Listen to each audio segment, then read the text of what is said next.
Everybody to another live reaction here at I'm Not a Coach. I'm your host, Dave Huerta. Thank you so much. And guess what, guys? For the first time on the channel, we are doing a college football game, baby. I was not 100% sure whether I would be doing it at the start of today. There was a lot of things that I had to get situated. I was working today, man. It was a wild day, but we got here. We got things done. The scoreboard looks beautiful. The game is about to get underway. They just got done with the coin flip, and holy freaking cow, man! I have been doing research for the last like 2.5 hours because if you are new to the channel, hi, my name is Dave. Welcome, welcome. I appreciate you being here. But if you look at the amount of games or the kind of content we do on this channel, it is pure NFL football, man. We do a bunch of live play-by-play for NFL games. We're doing every single game in the playoffs. We've done over 100 games streamed on the channel just this season. But I don't know a ton about college football. I don't really start doing any kind of research when it comes to college until basically after the NFL season is over, and that's just mostly for the draft. So this is going to be new to me. There's going to be probably the majority of the players I will have zero idea who they are. I've got some names down. I'm going to try to work my way through them, man. But if you know some football, let me know in the chat. Help me out, man. I'm going to be probably more of a spectator than a true commentator in this one, but I will do my best to describe what's happening on the field, and hopefully my emotions, I'm just going to be with you, man. I'm going to be riding the roller coaster with you because I have no idea what's going on. I have a little bit of an inkling of what these teams are like, but not a great deep understanding. So what's up, baby? David Stegosaurus. Dave, I am present. Heck yeah, brother. Good to see you. Good to see you.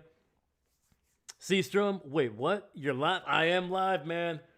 I wasn't sure. I didn't want to put out a post because I was like, dude, I have no idea. I'm like, is it going to be good? Is it going to be bad? And you know what? If it's bad, hopefully there's a lot of people watching and they can make fun of me. But if it's great, whatever, man. It's football, and this is a historic game. I was going to be watching it anyway, so let me watch it with you guys, and we'll figure it out, brother. Let's freaking go. Heck yeah, man. Seastrom, it's good to see you, man. Go Indiana. Let's go. Hi, Seastrom. You better root for Indiana. There we go. Kick is away. And Miami getting it inside the 10 to the 15 to the 20, 25, and getting it down near the 28-yard line. And we are going to see Miami, the Canes, on offense here. They're coming in with a 13-2 record coming into this championship game, man. So their only two losses came against Louisville back in October, middle of October, and then SMU at the beginning of November. Since then, they have not lost a single game, running through Syracuse, NC State, Virginia Tech, Pittsburgh, and then starting with the playoffs, Texas A&M, a 10-3 victory, beating Ohio State 24-14, and then finally knocking off Ole Miss 31-27. So very close games for this Canes team in the playoffs. All right. Quarterback in the pistol, hands it off to the running back. He's going to take it to the left side, breaks a couple tackles, a lot of power, and picks up 9 yards near the 39. Let's go, baby. Let's go. Shoot, my sister just asked me, and I literally just told her 2 minutes ago, Miami, she picked Indiana. All right, man. Let's go. So we got David going with Indiana. We got Seastrom going with Miami, and then Seastrom's sister going with Indiana. Let's go. All right, I'm going with the underdog. I know to be honest with you, I'm kind of torn. I would love Indiana to win because that would be an incredible cap to a beautiful season. But I want to go with the underdog here. Kind of playing my double, each side of the fence. Quick throw to the right side, bubble screen, and that picks up a first down gain of about 4 for the Hurricanes. Let's go. You're local. What's going on, brother? Let's go. Let's go. Seastrom, it's a game I do with siblings where if we don't have stakes in the game, one of us picks one and the team roots for the other one. There we go. There you go. That way there's always a loser. Anytime you can beat your siblings in something, it's always fun. Handoff going to the right side. Ooh, this running back, dude, number 4, it's a big dude, man. A lot of power. Picks up about 2 there, and that is number 5, Pons for Indiana with a nice tackle. Your local, maybe my favorite college football team, can make me not feel upset about the Bills. Dude, who's your team? You're local. Let me know who your team is, my man. Are you a Hurricanes man or are you Indiana? Let me know. All right. Canes in the shotgun, running back to the quarterback's left, single receiver on the right side, ball at the 45. Takes a snap, looking, looking, and throws to the right side. That'll be incomplete. We got 3rd and 8 coming up here. Let me see here. Seastrom. Also, they just showed me Irvin. Of course, I had to pick Miami. There we go. Big Mike. Big Mike.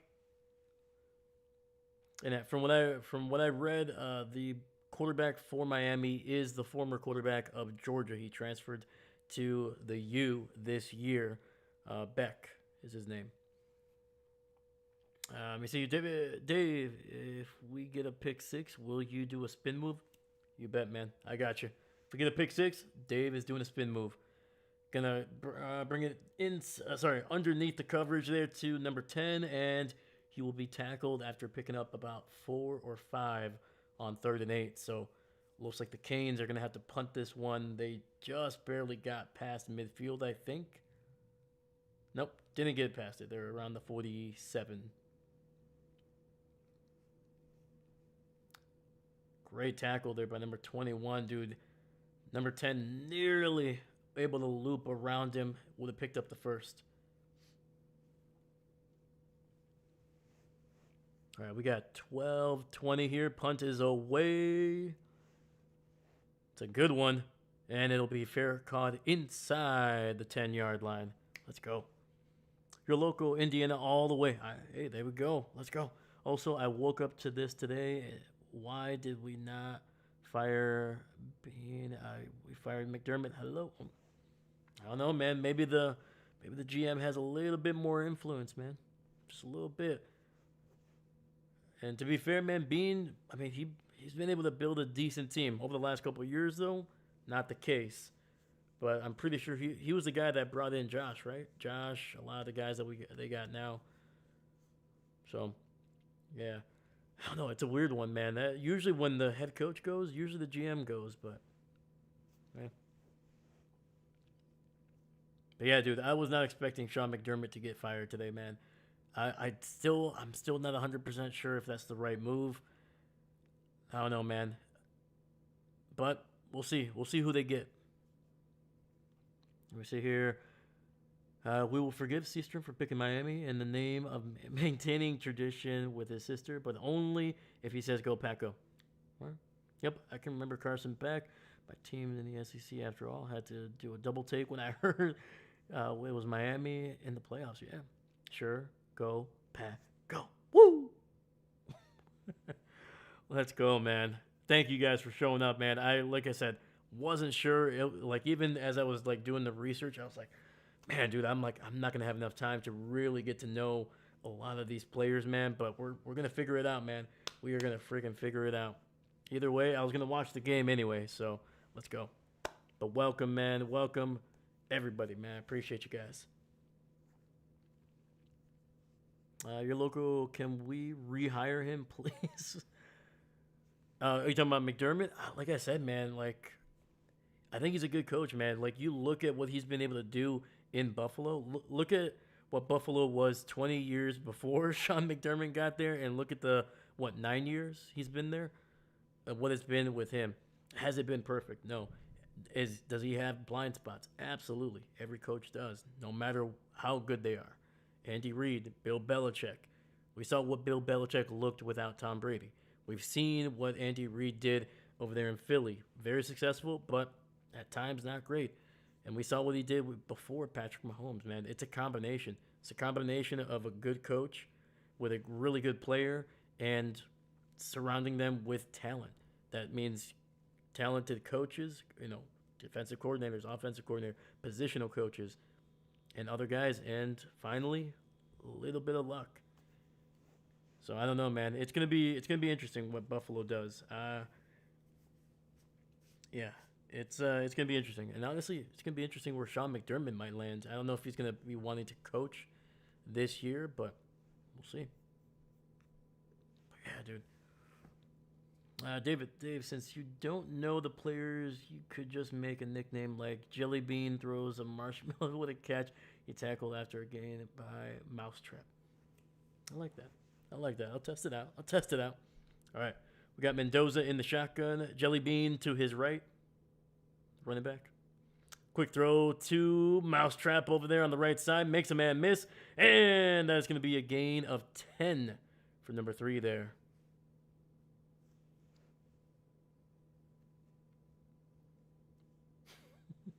Let me know if the nicknames get annoying. Once again, I don't know a whole lot of players. I will try to, as I learn them, I will insert their actual names as we go along. But, you know, I'm either going to call them by their jersey number or just a made up nickname. All right. Mendoza, shotgun. Jelly Bean, running back to his right, gets the handoff, bouncing it to the right side, makes a man miss, and is going to be good for about 2 on that one. Let's go. We need Sean McDermott back. Beanie built that terrible team that McDermott almost took to the Super Bowl. It's not Sean's fault, man. I agree with you, man. I agree with you.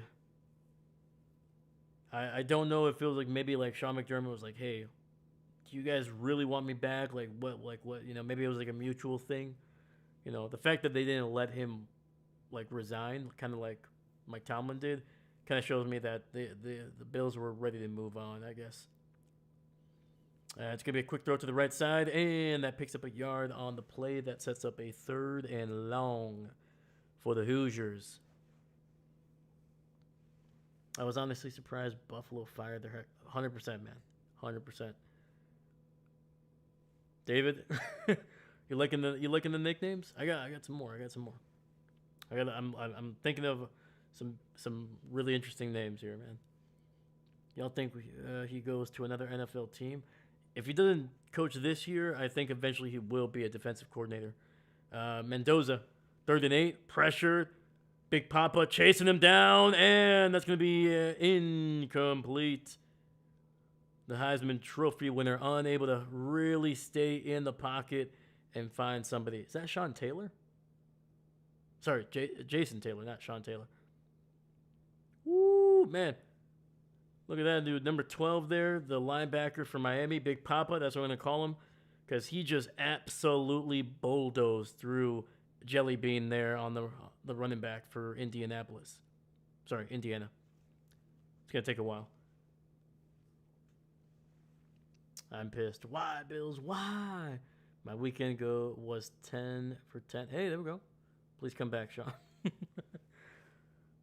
Nah, man, it'll be all right, man. It'll be all right. You got a solid team over there in Buffalo. Hopefully, it should not take long for them to kind of find their rhythm, potentially with a new coach there. Sorry, not potentially a new coach. Definitely a new coach, but potentially a good new head coach. All right, punt is away, but we do have a flag here. At least you know who Mendoza is. That's most of what I got in this game, and a general sense that Miami is the underdog here, depending on who you ask. So the one thing that I've learned doing a little bit of research here with Miami is, one, their defense is solid, man, solid. They have been definitely giving up a lot more points than Indiana has, but they got some pass rush in Miami, man. Really, really good pass rush. And then the secondary, they're not super dominant. The coverage is not going to be super sticky, at least from what I was reading. But they are very fast, man. They get to the ball in a hurry. So the ball needs to come out decisively and quickly for Mendoza. Otherwise, if he starts kind of looking down his receivers and kind of hesitating for a little bit too long, it's going to give those guys a chance to jump on the ball. That's what I read. So.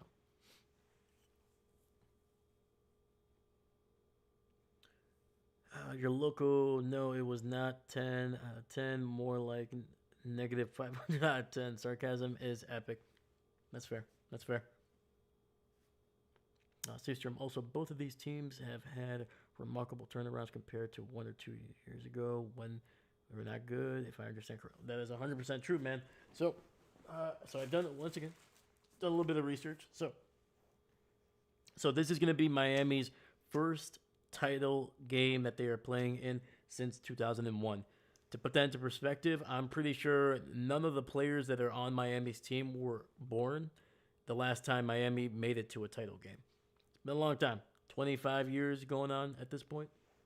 So, very, very, very, very big turnaround. And Miami, I mean, from what, the 80s all the way through the early 2000s, Miami was the team. One of the top three, top four teams in all of college football. They were consistently one of the favorites to be in the championship game or win the championship. I know sometimes they didn't always have a championship game during the bowl during the bowl system there, especially in the '90s. But yeah, man, it's been a while for Miami. So great turnaround from that for that program that was once considered one of the crown jewels of college football. So let me see here. Most of my college football knowledge starts and ends with the SEC, other than a couple of teams, two Washington schools, Ohio State. That's fair. If you're local, it'll be our year next year. Oh wait, sorry, Cowboys. You're all good. All good. Roll Tide. Okay, okay. There we go. Got an Alabama. Got a little bit of Alabama. And then Seastrom, I keep forgetting you root for Bama.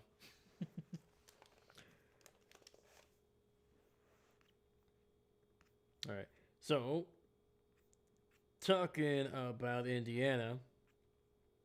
So, back in 2023, before Kurt Signetti got there. Sorry, almost butchered his name. They were 3-9 in 2023. The next year with Signetti there at the helm, they went 11-2. One of the best years that they have had. I think that tied the amount of wins that they've ever. The 11 wins was a tied for the record for the best season in Indiana history. All right. Beck hands it off to his running back there, and that's going to be a gain of about 3 or 4.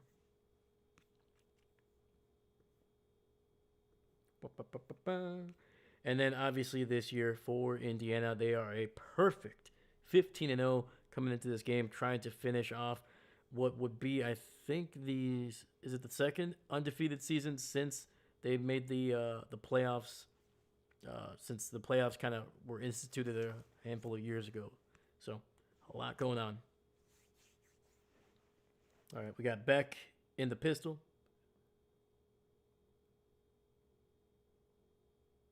Goliath back there with a nice catch. With a nice handoff. Gets only about a yard on the play there.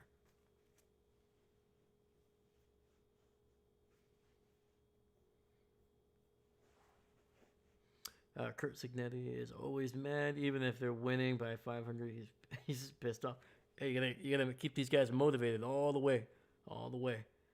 Okay, Miami gets a couple yards on the run there. There we go. Not so many on that one. Right, true. All right, we got 3rd and 5 ball at the 28 here. Back in the shotgun. Goliath to his right. Beck looking, has all day to throw over the middle, and the ball is going to be incomplete.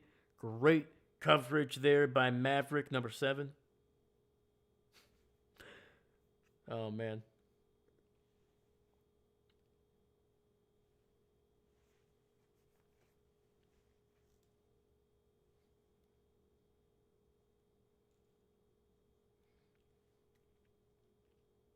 Yeah, dude, he had all day to throw, man. Just a little bit late on that throw, I believe. All right, it's gonna be another 3 and out here. Miami punting it away, so defense is winning early in this title game. We got 8:48 left in the first quarter. Punt is fair caught. All right. David, K-State, Notre Dame, Alabama, Purdue, Michigan, because say no to Ohio Poop University. That's fair. Texas A&M for Seastrom. There we go. Other schools, Ty, Meteor, Ohio Poops University. So Ohio Poop University is on the list then. They may be last, but they are on the list. All right, look at that. There's Tom Brady, probably checking out Mendoza because very likely that Mendoza will be the first overall pick, and the Raiders do own that pick. So, all right, it'll be 1st and 10, ball to 29. Mendoza in the shotgun, Jelly Bean to his left. Pressure, rolling to his right, and throws it down the field. Pass is incomplete. We do have a flag on the play. I think there's going to be a hold on Indiana. I wonder if Scooter is watching this. I think all the Florida teams, fans hate each other. He's certainly trash. Talk Florida State all the time. I thought, isn't Scooter a Gator fan? At least I think. I can't remember exactly. Yep, holding on the Hoosiers. So they're moving back a little bit here.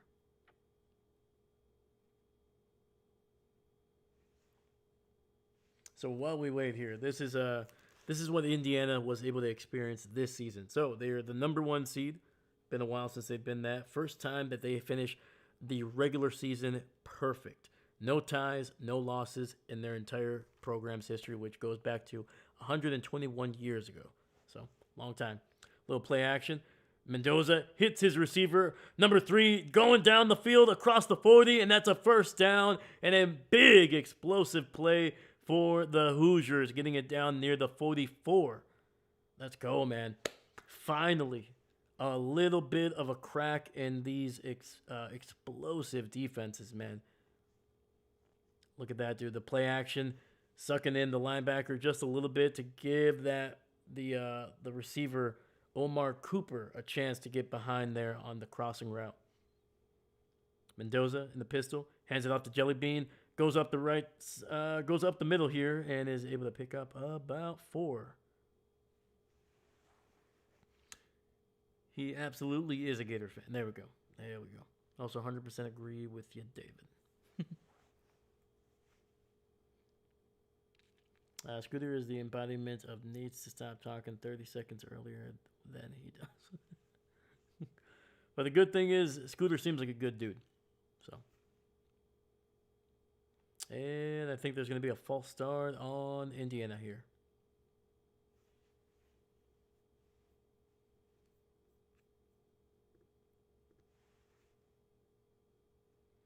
But yeah, man, holy cow, man. We got 5 people watching right now, man. Thank you so much, man.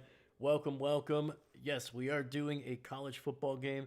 It's the first one on the channel. And I don't know, man. If this goes well and we have a little bit of time next year, I'm not going to say we can't. We probably won't be able to have time to do a game every single week, but maybe one game a week, every other week, maybe one game or 2 a month. Check it out. Quick throw by Mendoza to the left side and gets it out to the giant out there, the Big Show. Let's call him the Big Show. That seems a little bit easier to say. Number 13. If you're just joining us, hi, my name is Dave. I usually do NFL content. This is my first college game that we're calling on the channel. I do not know much of college football. I know some big names, but most of the players that are playing today do not know their names. So as I learn them, we will be giving them nicknames. All right. Mendoza hands it off to Jelly Bean up the gut, and that is good for a gain of about 4.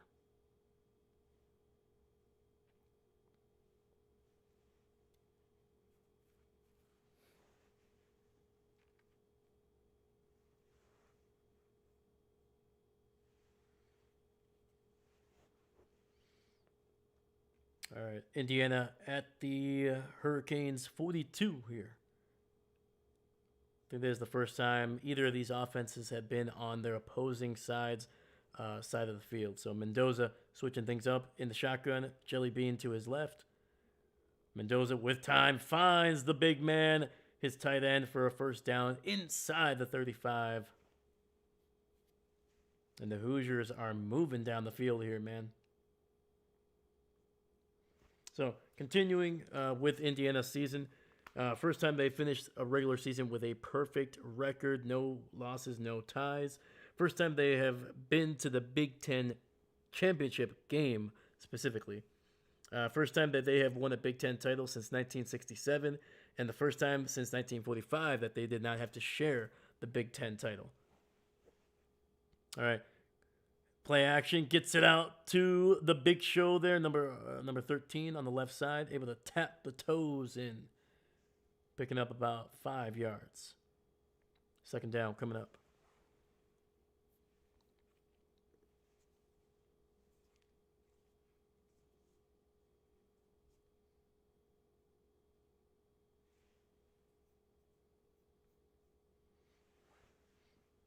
All right, 2nd and 5, ball at the 28. Mendoza alone in the shotgun, 2 receivers to the right side. Pressure, hit as he throws, and the ball is going to be incomplete. Mendoza absolutely got rocked. Whew.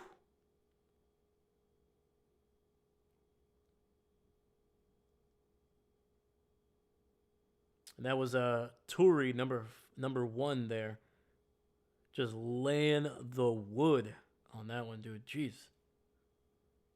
Yeah, luckily Mendoza able to get back up, man, because he got rocked on that one. All right, 3rd and 5. Mendoza, shotgun, Jelly Bean to his right. Hands it off to Jelly Bean. Goes up the gap, and it's a first down to the 20. Heck of a run there.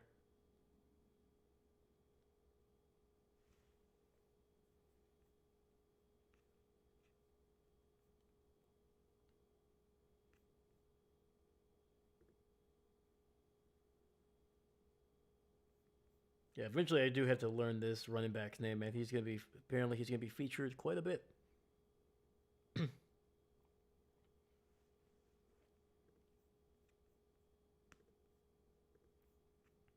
All right, Mendoza, shotgun, hands it off to Jelly Bean there, going to the right side, and he gets tripped up after a gain of 2. And it looks like Indiana is officially in the red zone. And from the looks of it, Mendoza took a shot on that one. Comes up with a bloody lip, man. That is going to be wicked. That's going to be a wicked image, man, if this kid can get a win. Woo. Yeah, number 8 there for the U, basically hitting Mendoza just under his chin there with the crown of his helmet.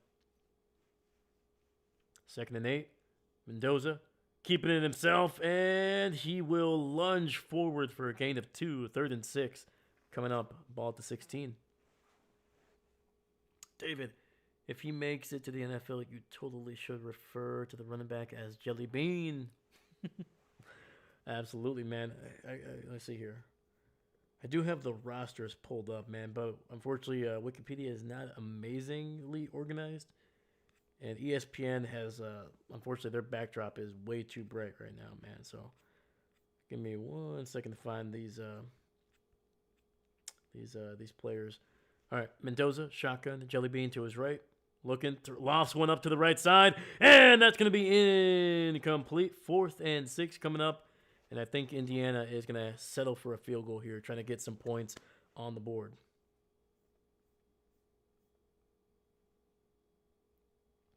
Great play in Miami, nearly able to pick that one off. Mendoza probably needs to throw a little extra air on that one, get it further, getting it closer to the sidelines and not so far inside.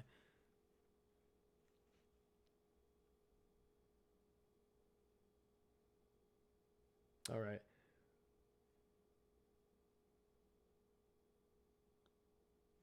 The kick is good, and the Hoosiers are on the board first.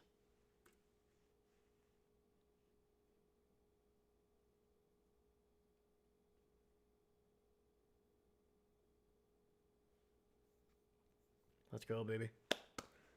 Let's go. All right. Ba-ba-ba.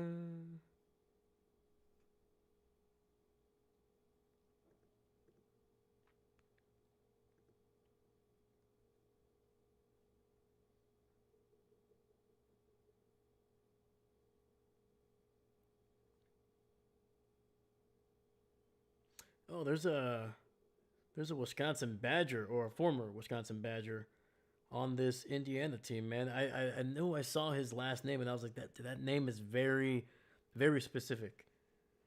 And I was like, Where is this guy? But yeah, that is Riley no Nowakowski. No Nowakowski. There we go. Sorry, struggling. But yeah, man.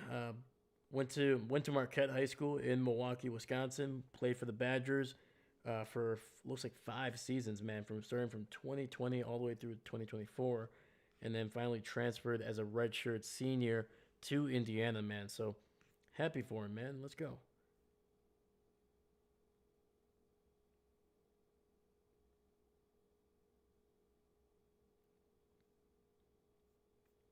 Yeah, it's good to see former Badgers out there having some success.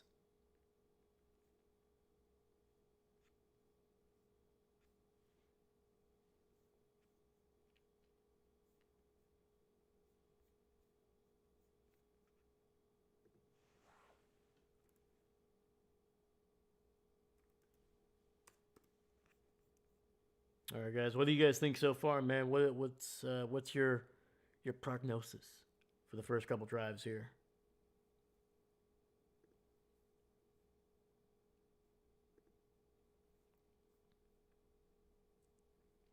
So we got 235 left in the first here. 235.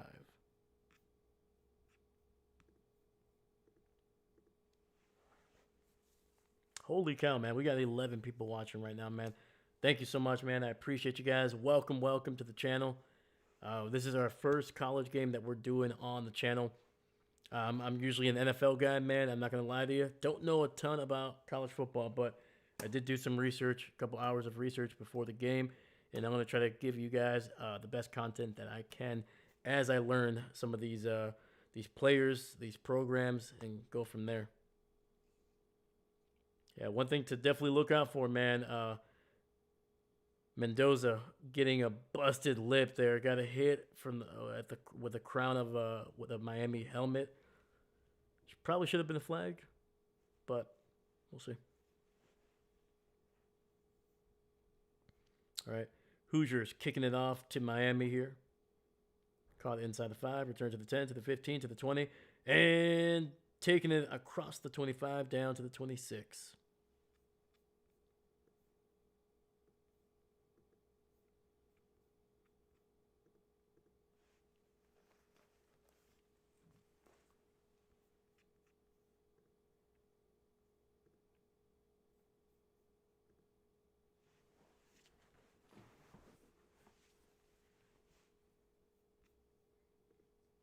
And okay, we're going to apparently to a commercial.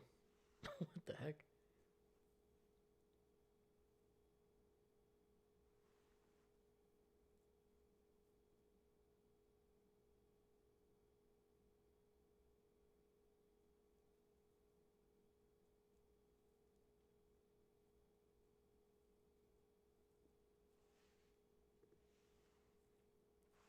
All right, so going to continue to talk about Indiana here as I was kind of doing my research. So once again, first time that they have won the Big Ten title outright since 1945. There, man.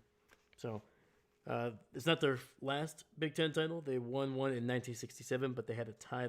They were tied with somebody there in 1967. So man, that is a long time to be waiting for a conference title that you did not have to share, man. 1945. That is the end of World War II. So also, Mendoza with the Heisman Trophy winning, with his Heisman Trophy win. That is the first time Indiana has a Heisman Trophy winner in their program's history. So, already a historic season for Miami.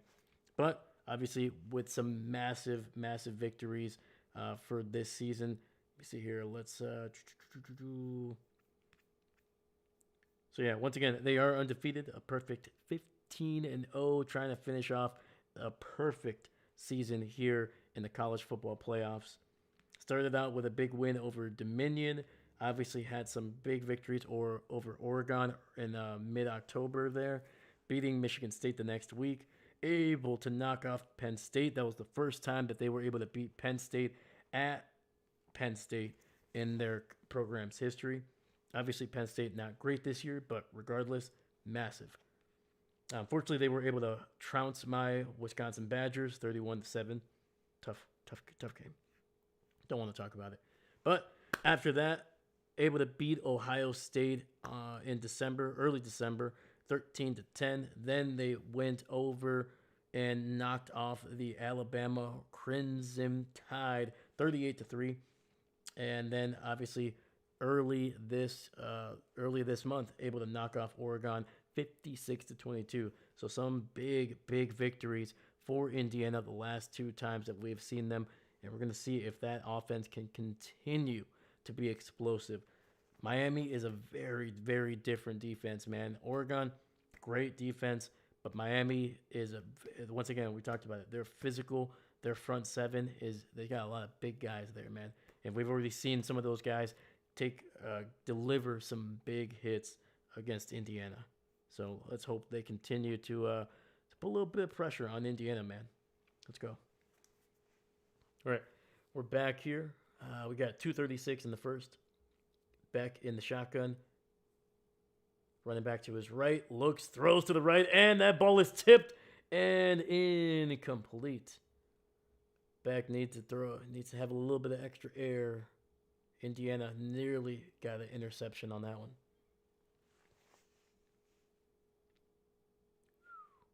Dude, look at that. Number 21 with a little bit of a tip drill there.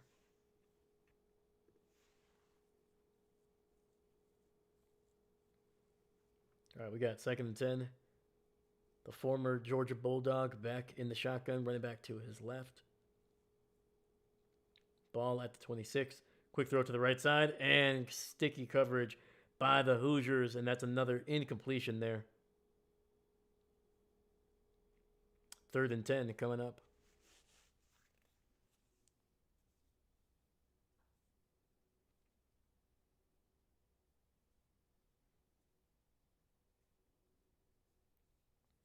All right, man. The referees are letting these guys play, man. They're letting them be physical. That was number 5, Pons. Once again, very physical, man. Had his hands kind of all over him, but as long as the refs are consistent with it. All right, back pressure. Down he goes, back at the 20, and that is the first sack of the day here.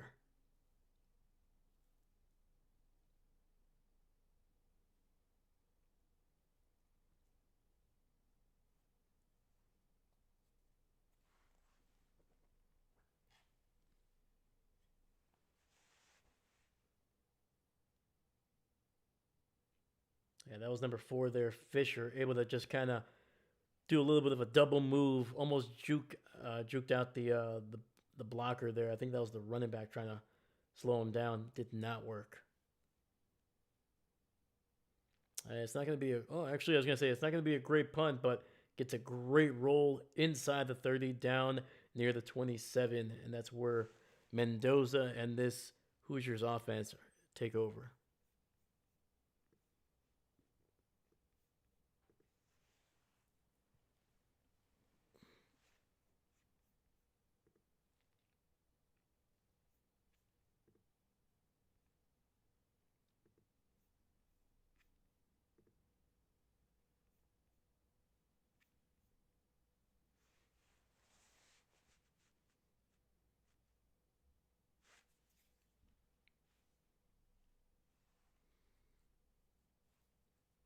All right, we got 138 here. Mendoza in the shotgun. Jelly Bean to his right. Hands off to Jelly Bean. And great pursuit by Miami. And that's going to be a loss of about 5 or 6 there on the play. Hey, David, cheerleaders.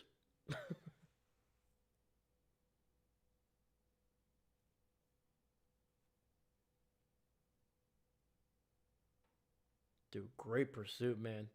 Great freaking pursuit. These guys are massive human beings, man.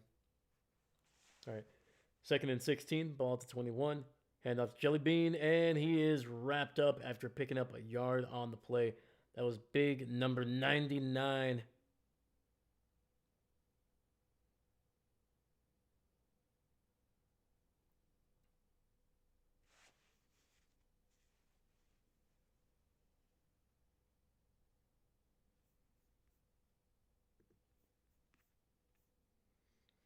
All right, so Jelly Bean is Roman Hemby. Okay, I can remember that.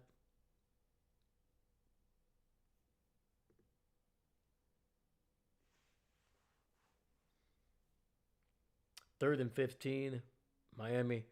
Soft coverage. Sets up a screen.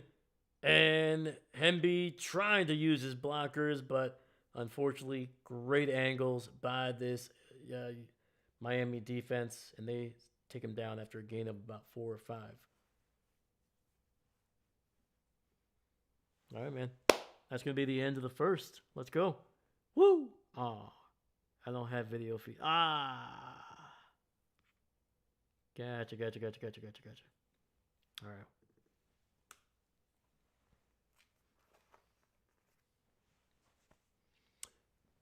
Let me see here. David, also, if he makes it. Oh, no, yeah, Jelly Bean. Yeah, so I had to, definitely had to get another subscription to get this game. Fortunately, but luckily it did not cost me too much. It's definitely worth trying this out, man. Like I said, I wanted to watch the game anyway, so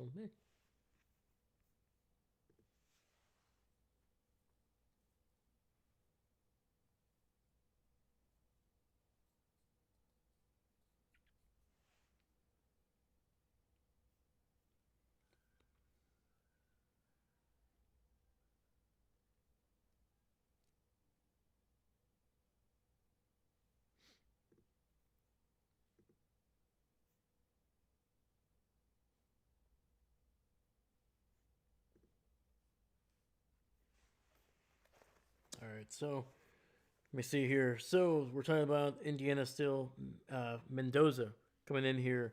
He transferred from Cal, and these are some of the numbers for Mendoza during his time at California. So 20 games with Cal, passed for 20 touchdowns there in his career. So basically averaging 1 touchdown per game. I think he had 4 rushing touchdowns as well during his 2 years there in California. Averaged about 66% completion percentage and went um, 9-10 as a starter for the California Bears there. And then, of course, during his one season here in Indy, 15 games, 15 victories, averaging 73% in completion percentage, so a little bump of 7% there. And once again, I did say, actually, sorry, I think I said 20 passing touchdowns. He had 30 passing touchdowns. Sorry, as a California Bear.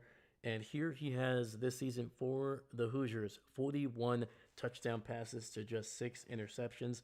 He's also ran for 6 touchdowns as well. So a massive season for Mendoza, man. Clearly, Heisman Trophy winner. A lot of records broken by this young man. David, I just really don't like paying the mouse overlords any more money than is absolutely necessary. 100%, man. I don't blame you. That's all right, man.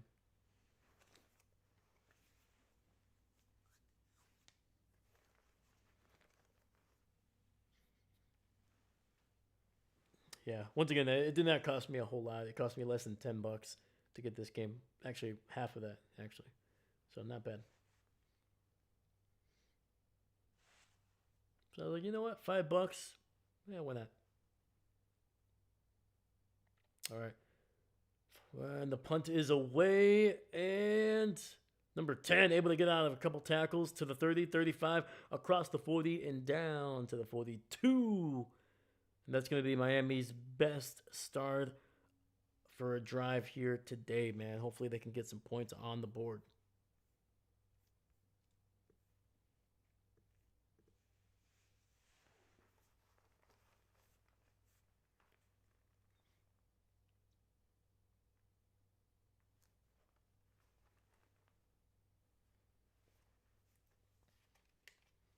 All right, we got 14:44 here in the second quarter. Oh, actually, they're going to review this and they're going to mark him actually down After the initial contact, it looks like his one of his knees might have hit the ground.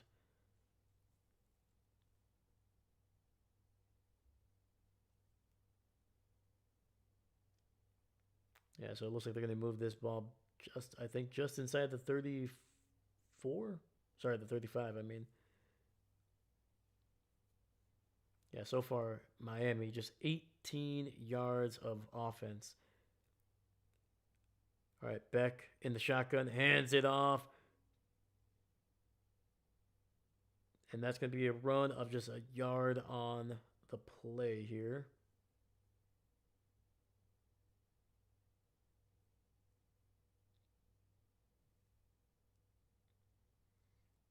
All right, Beck alone in the shotgun. Three receivers bunched up to the right side. Takes the snap, looking, throws it to the right, gets it out to number 7, and that is good for a gain of about 6. And that was Daniels, the receiver there, picking up some decent yardage.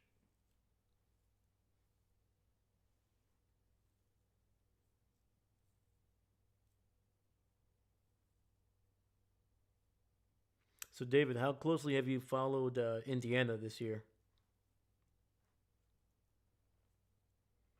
All right, we got 3rd and 2. Hand off to the running back, up the gut, and he is going to be stacked up for maybe, and I mean maybe, half a yard. Woo.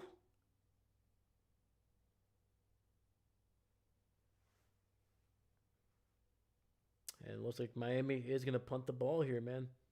Only able to get it down to the 39 on this drive. A quick 3 and out.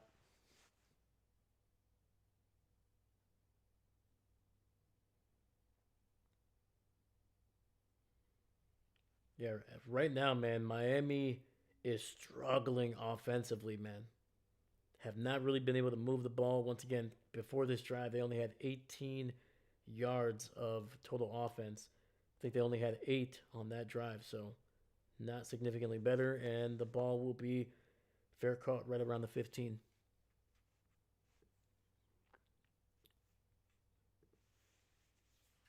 Yeah, Indiana's offense has not been significantly better, but you can start to see over the last couple of drives, they seem to be getting better and better, being able to find some soft spots in the coverage here, and then just being able to move the ball on the ground just a little bit. Still only averaging about 3 yards per carry, maybe, but significantly better than what they were before. So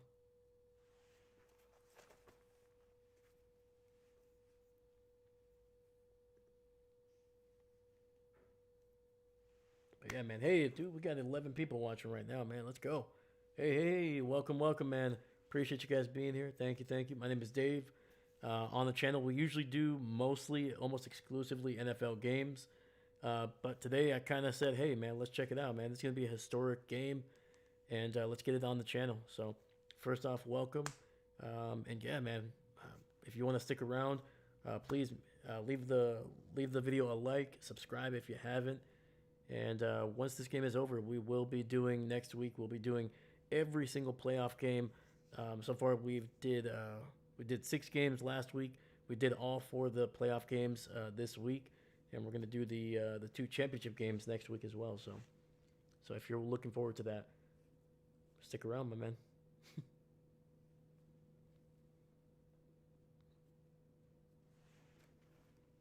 All right.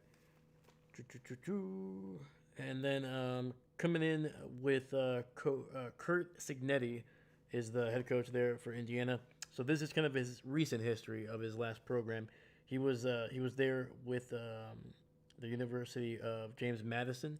Was their coach there for I think 6 seasons, right? I think he started there in 2019, and his final season in 2023 before he moved to Indianapolis, or sorry, to Indiana.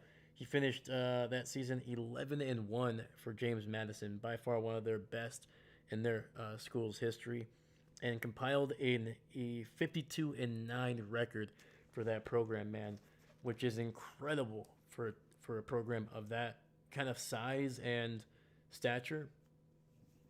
Really was able to put that program on the map, and from the looks of it, man, he continues to do the same for a program like Indiana, man. The guy is over the last, I would say, 5 or 6 years, man, has basically climbed the ranks of great head coaches in college football, man. And if he can cap this season off with a championship, man, we're gonna be approaching Nick Saban territory. I know that's saying a lot because Nick won a bunch of titles, man, but to be able to do this with a program of what Indiana was for such a long time, to such a quick turnaround, man. That's a big credit to Signetti there. All right, we're back here, 1st and 10. Ball at the 15. Mendoza in the shotgun. Quick throw to the to the left side. And that's going to be to number 13, man, who has been busy the last couple drives.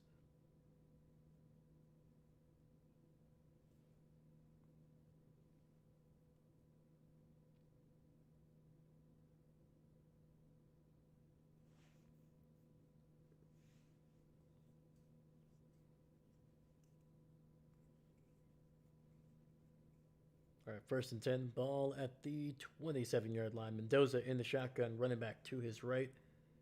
Fakes the handoff, throws it over the middle, tight coverage. Once again, trying to get it to Seretti, number 13, and that one coverage a little too tight. A little too tight. A little bit of a jersey tug there. See it right there with the corner's right hand. But the one thing that I mentioned just a few drives ago, man, the referees are allowing these guys to be physical, man. They're not being ticky tacky. Hopefully that stays consistent. Mendoza throws, gets it out to his tight end, breaks a tackle, and he will pick up about 8 yards. Let's freaking go, man. That was a wild freaking play. It nearly got picked off.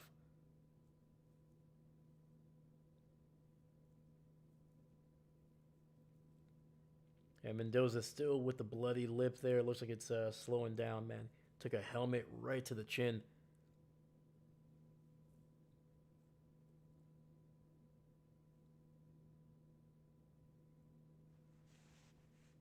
All right, so it says 3rd and 1, but it's a long one. Yeah, that's 3rd and 2. Anyway, Mendoza, handoff to the running back, breaks the tackle, and that's going to be a 1st down run for Indiana, picking up 4 on the run.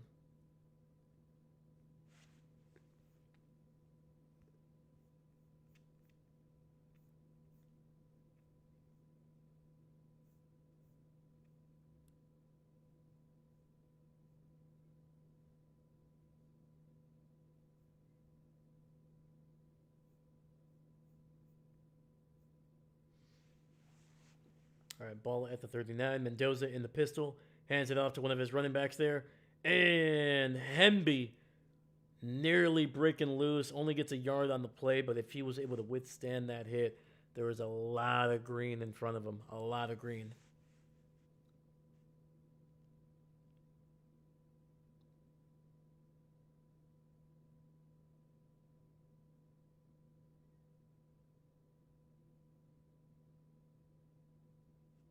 Yeah, they're showing Mendoza taking some hits this year, man.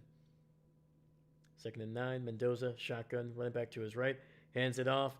And Hemby, with some power, is able to pick up about 3 yards on the play.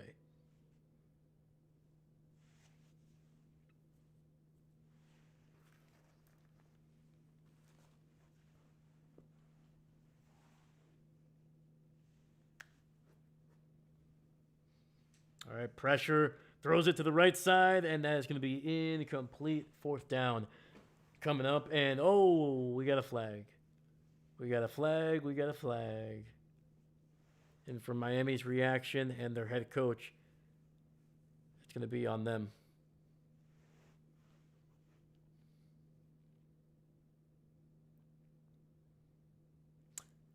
That's not, no.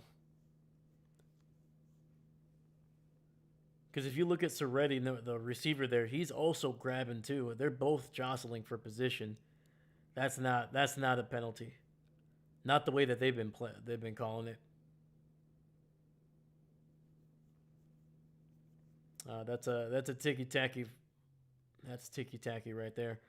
And handoff, and Miami responds with a great tackle for a loss. Loses about two or three there. And that was a big number 99 right over the middle, dude. Look at this, dude. Jesus, it's a massive human being. Very quick, very violent. Gets past the right guard. That looks like.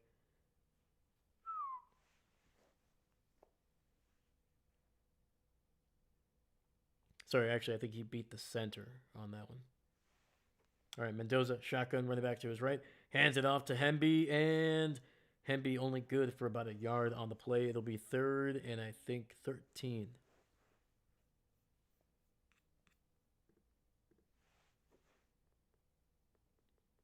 Dude, let's go, man. We got 13 people watching. Thank you, man. I appreciate you guys. Thank you for spending your Monday night with us. Thank you, thank you, thank you. Yeah, if we get some new people here, my name is Dave. I do mostly football play-by-play reactions, kind of similar to what you're seeing now. But today I kind of decided I was like, hey man, this is going to be a historic game.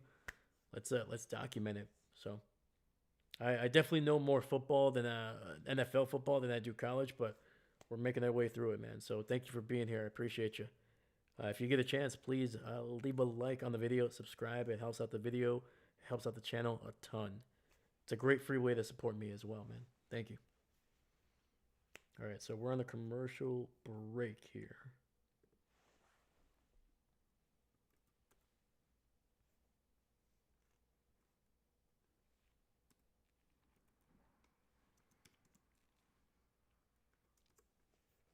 All right, there we go.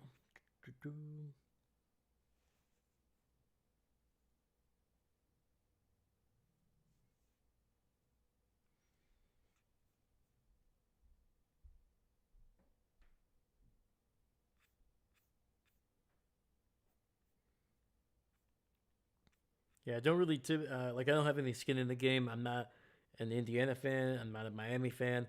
I think I picked Miami to win this one because I like their defense. I feel like their defense can be, it can get some turnovers here. But Indiana would be an incredible freaking story, man. Like, don't get me wrong. I picked Miami to win, but a big chunk of me is hoping my Indiana can really do this. If they can pull off one of the greatest seasons in college football history, absolutely, man. I'm a big history buff, man, and them winning would be incredible. So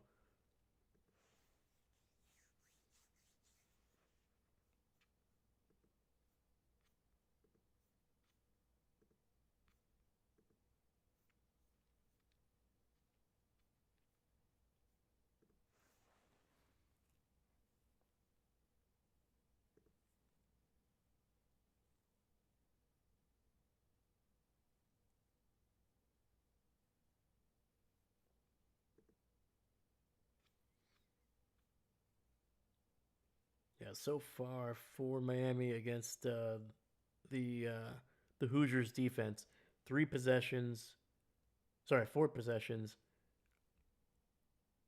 and just less than what 40, 35 yards, man. It has been a tough go for the Canes offense there.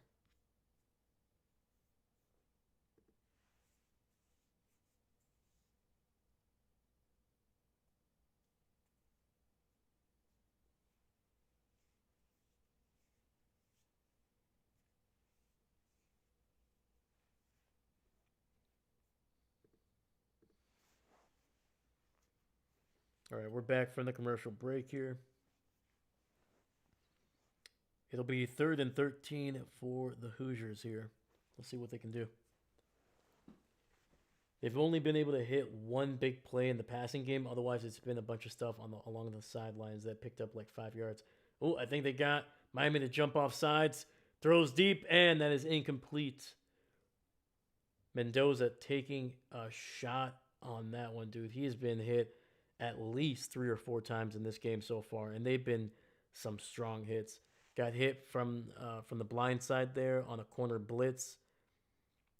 Got that hit also that busted his lip, and now takes a shot here, man. He's been Miami's been putting the pressure, man. They when they get to Mendoza, man, they are putting some power in their hits. Yeah, so luckily for Indiana here, it's they're gonna get 5 yards on the play, so 3rd and 8 coming up.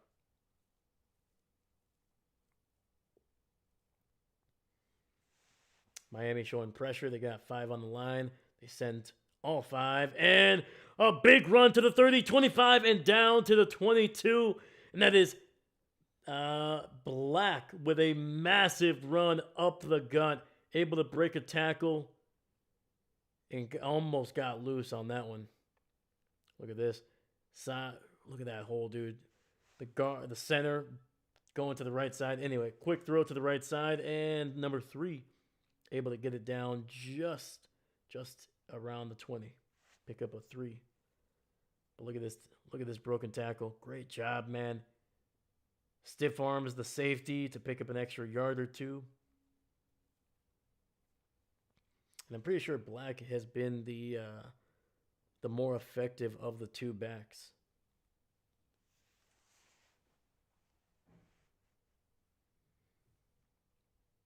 All right, 2nd and 7, ball at the 20. Throw to the right side, a wide open receiver to the 10, inside the 5, and down. Is that a touchdown? And they are saying touchdown, Indiana. 7:56 left in the second quarter. Dude, I'm surprised he was able to tiptoe his way down. Let's see here. Yeah, he was already being wrapped up at around the 8-yard line. And it looks like he might have stepped out barely. This is going to be a close call, man. Let's see here. Foot. That is close, but I see some white popping up, man. I think they're going to mark him out of bounds. Either way, it's going to be 1st and goal. Probably around the 7 or 6-yard line. But, man, dude, the effort by this receiver, man, number 80 was that was good, man. That was a hell of a play.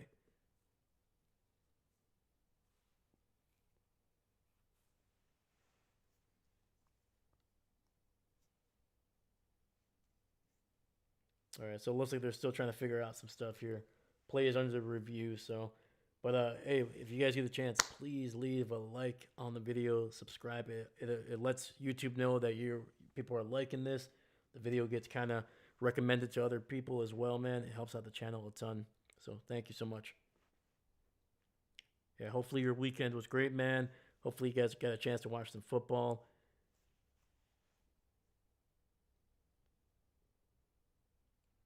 It's close, man. It is definitely close. It's not clear cut. Let me see here.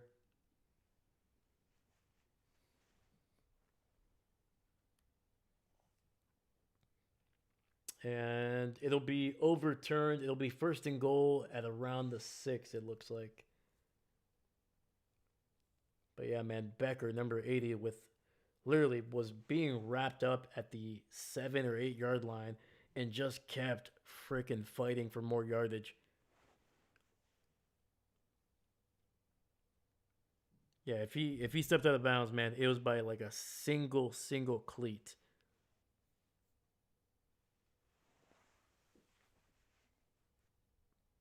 All right, Mendoza, shotgun, running back to his left.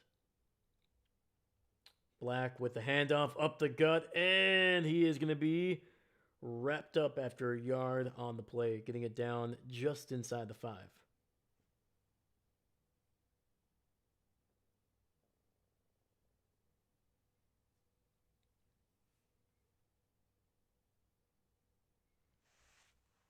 Yeah, man, easily the best drive for either team offensively. 2nd and goal coming up.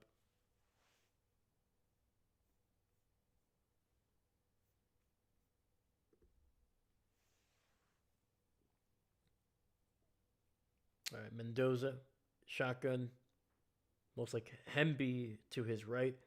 Hands it off to the running back, and he is going to spin his way down to the 1.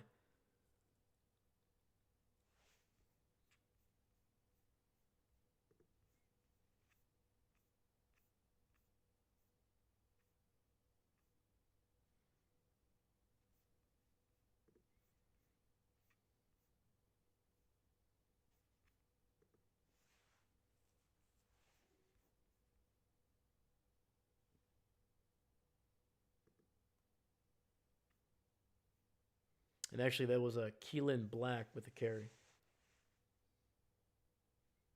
All right, so we got third and goal coming up here, and I think Miami's going to use a timeout here. Actually, the Hoosiers also burned a timeout earlier, so let's adjust those. Bam, there we go. All right, clock is stopped at 6:17 here. 6:17 in the second quarter.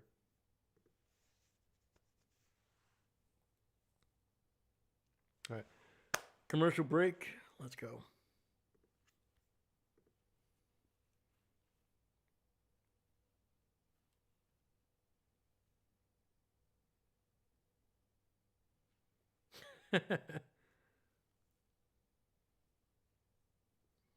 So apparently there was a reporter. This is from somebody on Twitter, Shane Pruitt. Somebody asked Carson Beck, "What's it been like? What's it been like being you in class this week?" And Carson Beck says, "I graduated 2 years ago, man."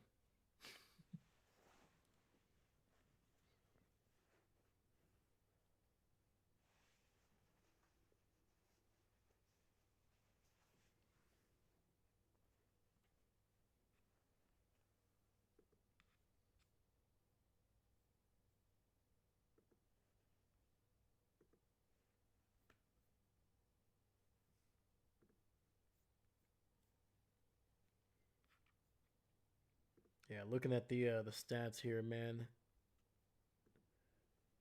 Carson Beck, 3 for 7, 16 yards so far in this game. Mendoza, 11 of 15, 104. And which is surprising because if you look at what Mendoza's been doing over the last throughout the playoffs, hasn't really had to throw the ball a whole ton. When he has, it's been effective, man.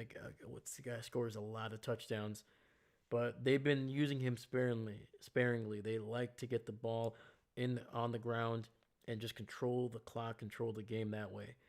But early on, man, the running lanes have not been really open. Keelan Black has been able to open up on this drive with that 20-yarder. But Mendoza's been the guy, man. 15 passes already thrown. But David, the fact he still plays but isn't doing any graduate studies allegedly seems kind of shady to me. Yeah, man. I mean, let's be honest. At this point, and this was kind of true even before the new, like the way that things have opened up in college football. But these guys are pros now, basically. They're getting paid specifically to go and play football or play basketball, whatever it is. And being a student is kind of secondary. You still need to get the obviously the grades to be eligible, but I don't know, man. It feels like it is shadier, but I feel like it's more honest in that way. Like nobody's pretending like these guys are getting a scholarship because of their education or their academics. Specifically, it's a athletic scholarship now. So, handoff, fullback, touchdown, Indiana! Let's go! Ooh! And that is the former Wisconsin Badger, baby. Riley Nowalski transferred from Wisconsin, born and raised in Milwaukee, and he is the first to score a touchdown in this season's championship game, baby. Wisconsin representing, baby. Let's go. Woo! Heck yeah. On Wisconsin, baby.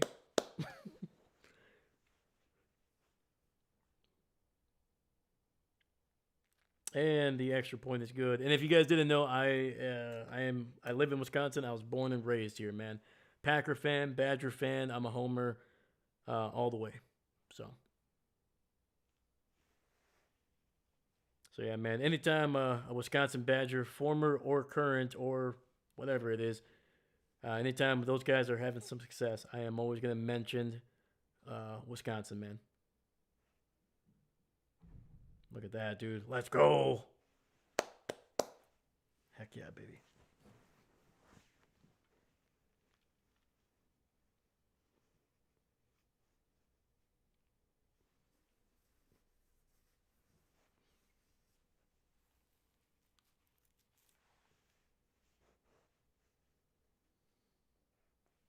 All right, man. Indiana, man, methodically going down the field there, man. They did it on the ground, through the air, and right now that offense seems to be getting better and better with every single drive.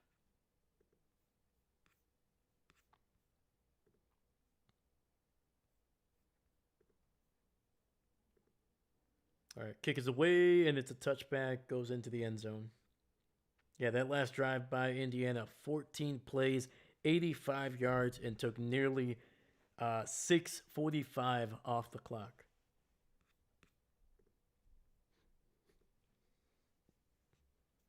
Let's go, baby. Dude, let's go, man. We got 15 people here, man. Thank you so much. Thank you for being here. Once again, my name is Dave. I usually do play-by-play for NFL games. I've been doing it for 2 years, but today, a historic college football game, and I had to see it for myself. So thank you for being here. Appreciate you. It's gonna be a run by Miami up the gut here, and their massive running back moving the pile and picking up 5 yards on that one.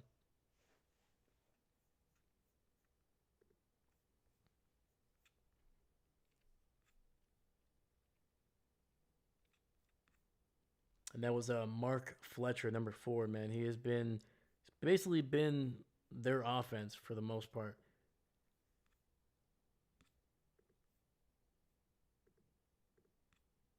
Yeah, Fletcher, 5 carries, 21 yards, has more rushing yards than Carson Beck has throwing yards.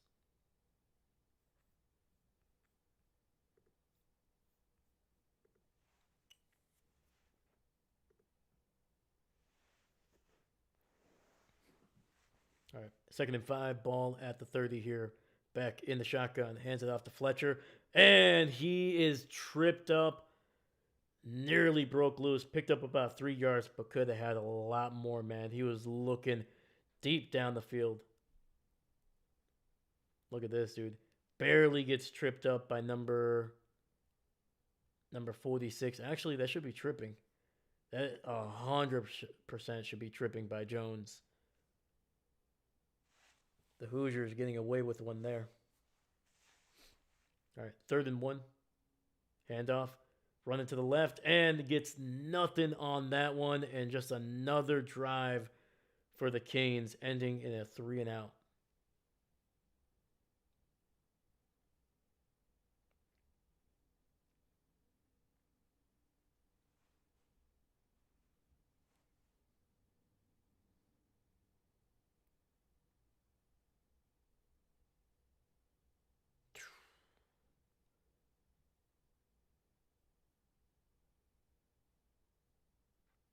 Okay, man.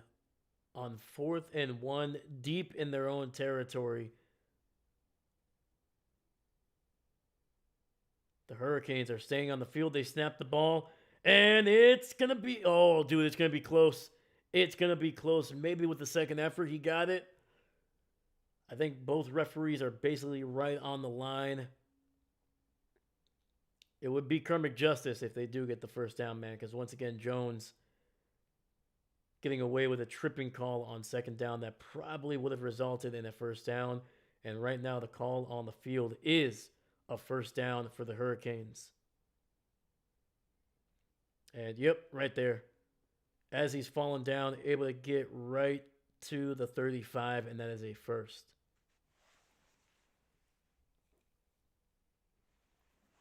All right, Beck, play action, looks, throws to the left. He's got a man across the 50, 45, and down to Indiana's 40-yard line before going out of bounds in one of the biggest plays for the Hurricanes tonight.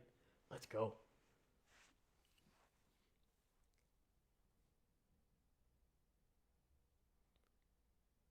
Great crossing route there.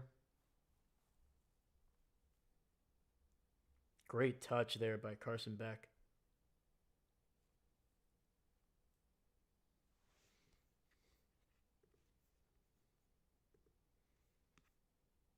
Yeah, that's C.J. Daniels' second catch. 2 catches, 32 yards so far in this game. 1st and 10. Quick throw to the left. Gets it out to number 10, and he is going to be wrapped up, but is able to pick up about 2 on the play.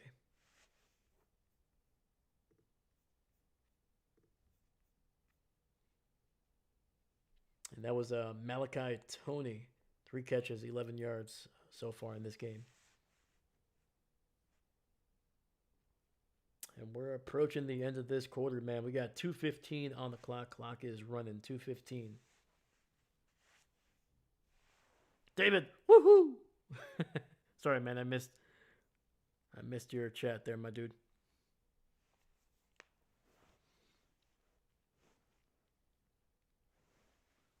All right, 2-minute warning here in Miami, and that's the one thing too. Uh, the Hurricanes, man, they are the first team since 1996, I believe, to be playing the national title game in their home stadium. The last team to do it was Miami.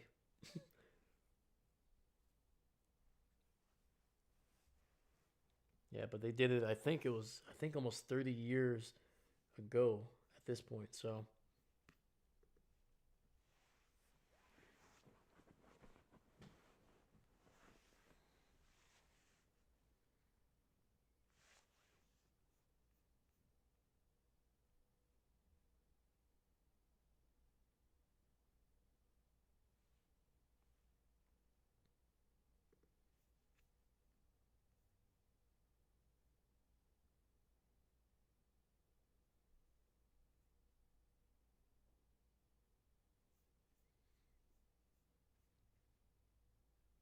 So we're on a commercial break here. I'm just trying to look for any interesting tidbits here at this point.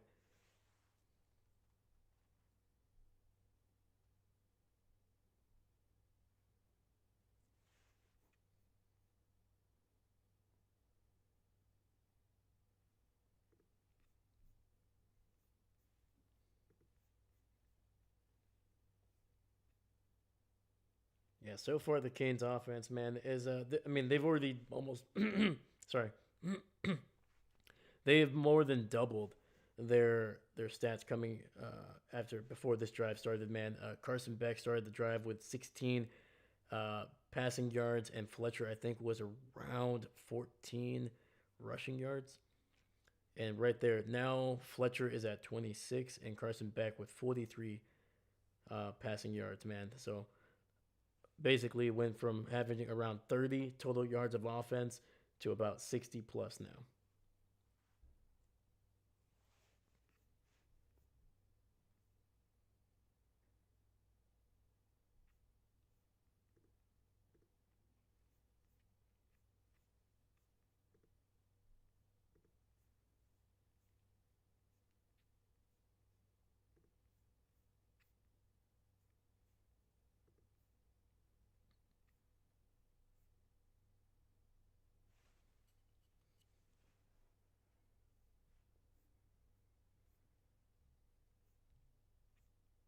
Yeah, man. Indiana was just dominant this year, man. Beating Old Dominion 27-14. Indiana State was shut out 73 to nothing, man. I like, dude, just absolute domination for most of the season. Their closest game was that Penn State game, 27-24. Ohio State in the playoffs, 13 to 10. But otherwise, from the looks of it, everything else was double digit victories, and I mean by quite a bit. All right. Hurricanes ball at the 38 of Indiana. Hands off to Fletcher, and that is going to be wrapped up for no gain there. That is Pons, number 5, who has been a very physical tackler, man, in this game. Look at that, dude. Able to just kind of loop around the blockers there and then just kind of strife into that tackle.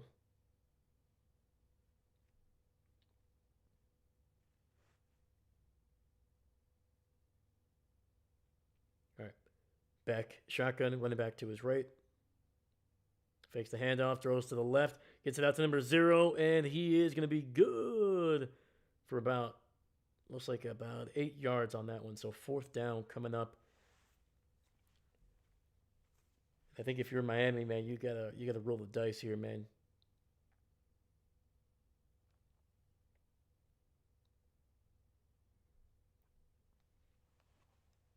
This would be about a 50-yard field goal attempt. That's not a guarantee, especially with most college kickers.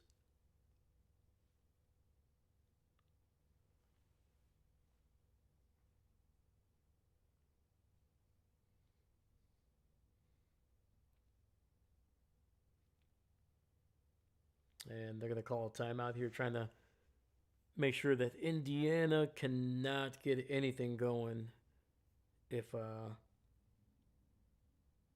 Miami misses the kick here. So they're going to send out their kicker. Okay.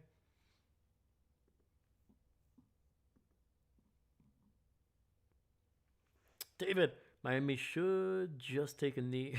I don't know, man. I get it. Fourth and two may as well be 4th and 10 when you're going up against Indiana, especially how things have gone for their offense tonight. But I don't know, man. I say you risk, like, what's the difference between being down by 7, being down by 10? Yes, it's one possession, but this is not a guarantee. I don't really know their kicker that well, so yeah, it says right here he's 7 for 12 from 40 plus. Kick is up, and nope, it doinks off the right upright, and the decision to not go for it on 4th down.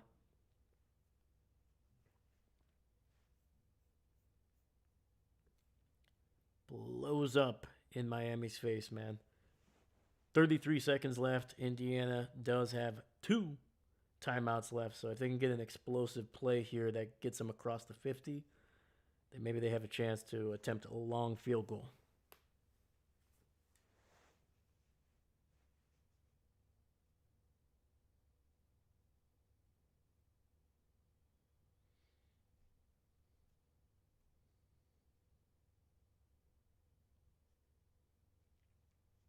All right, Mendoza in the pistol, hands it off. It's going to be a decent run there. Picks up about 5 or 6.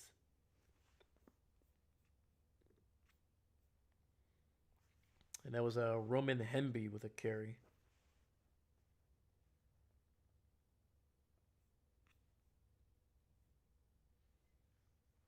I think that was actually his biggest run of the night, 6 yards on the play.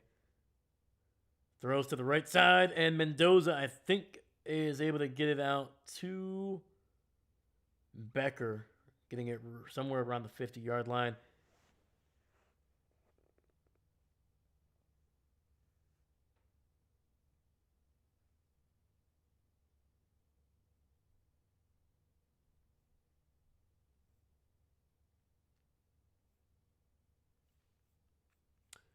Looks like Indiana had a little bit of an issue getting a timeout there, because there's 3 seconds left.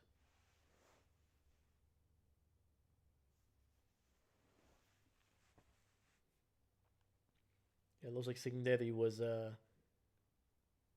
not happy with somebody on the sidelines there.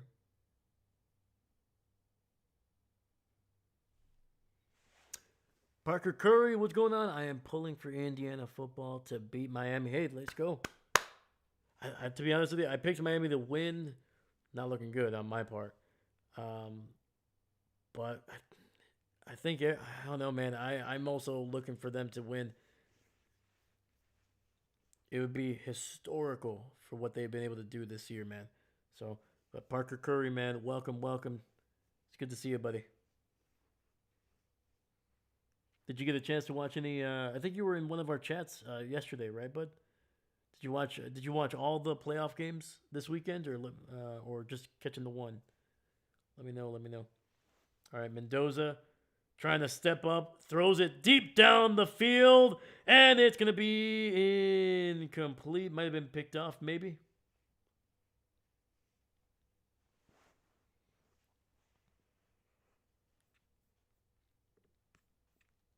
But either way, it'll be the end of the first half here, man. Let's see here. What was the... Okay, so no, not a pick. He did catch it, but the defender was already out of bounds when he caught it. So, all right, baby. Woo.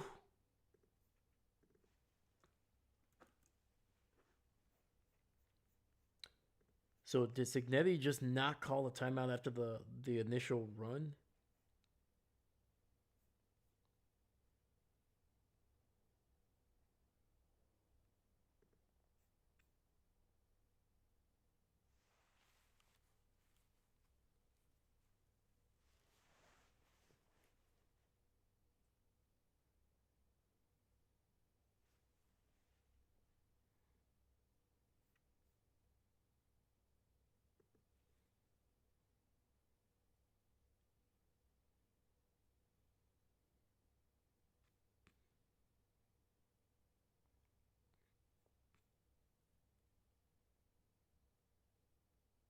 All right. Either way, man, the Hoosiers are looking good right now, man.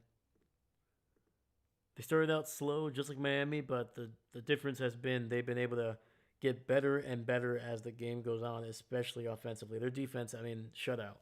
That was Miami's 47-yard field goal attempt there near the end, or nearly 50, was by far their best drive that they've been able to get. So that's great news for Indy in the second half, man. If their defense can continue to play like this, the offense probably won't need to score too many points. I think another touchdown would probably be enough to ice this game unless Miami has a massive, massive turnaround in the second half.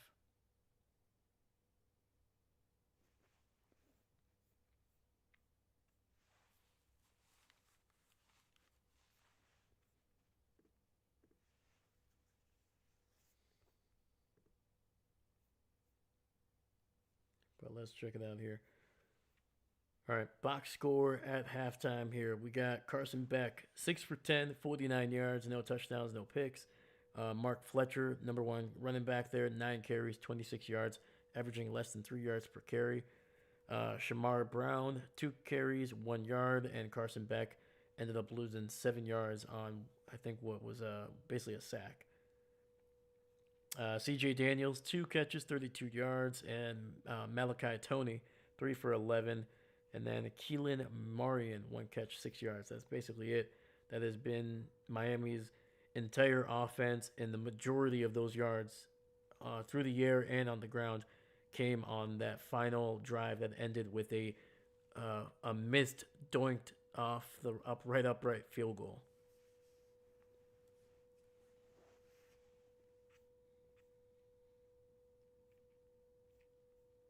Offensively for Indiana, for Fernando Mendoza, 12 for 17, 116, no touchdowns, no picks.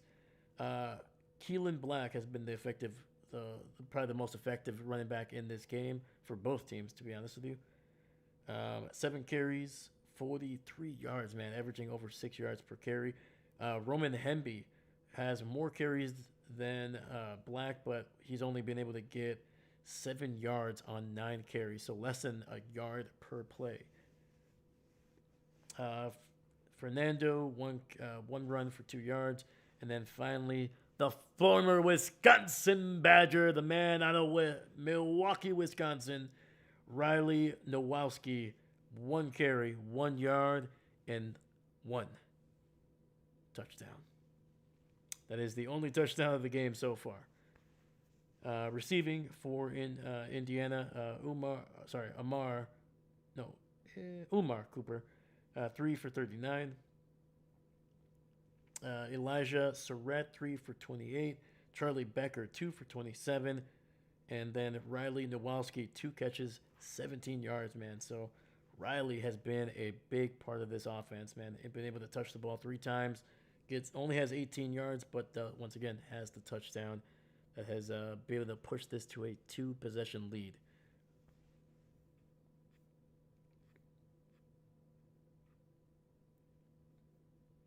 Aiden Fisher, number 4, with the only sack so far in this game.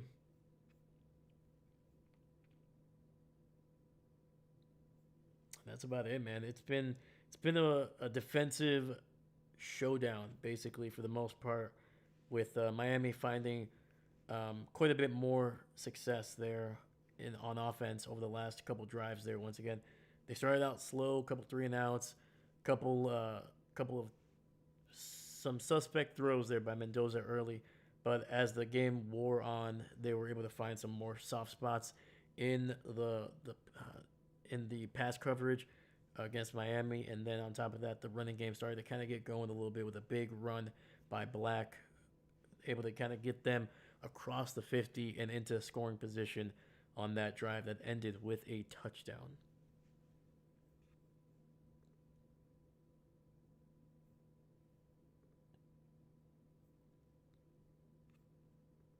But yeah, let me know what you think, man.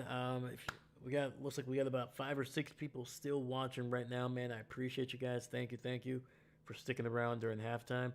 But yeah, let me know. Let me know what your thoughts were. Did I miss anything? Have you been watching the game with us? But yeah, man, let me know. Let me know.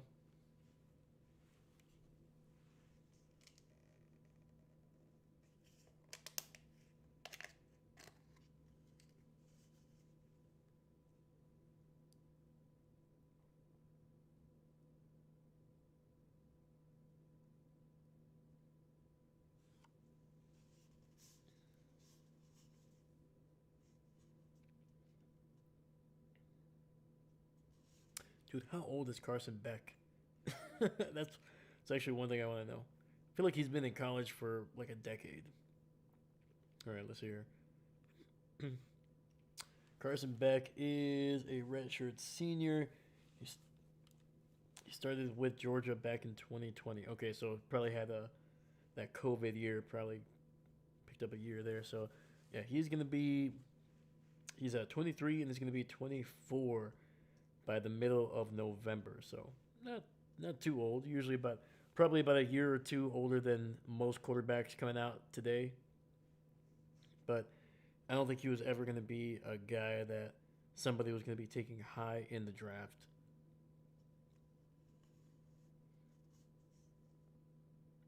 I feel like that's the case. That's been the case for the last handful of Georgia Bulldog quarterbacks that we've seen.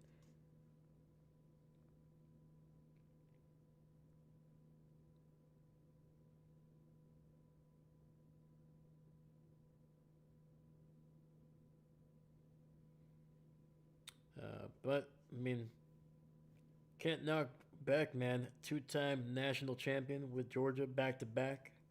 Trying to do it again here this year.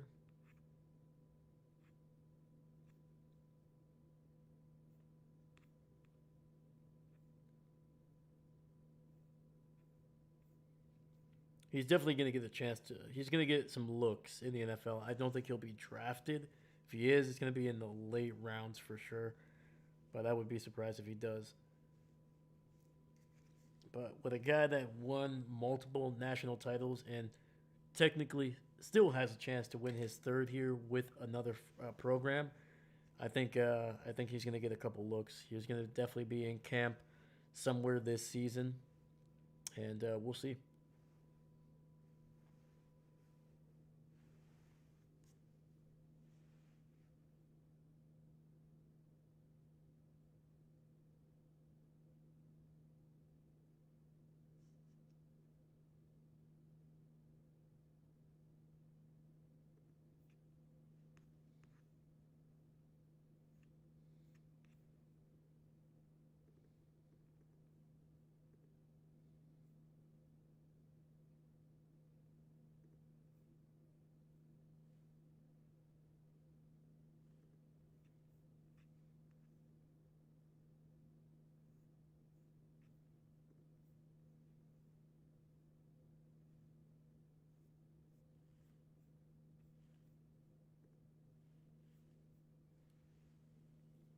David, great job so far, Dave.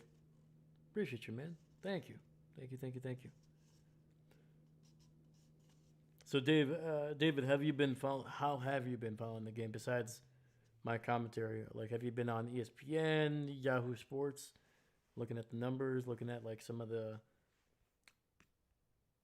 what do they call their thing, like the GameCast kind of thing? Let me know.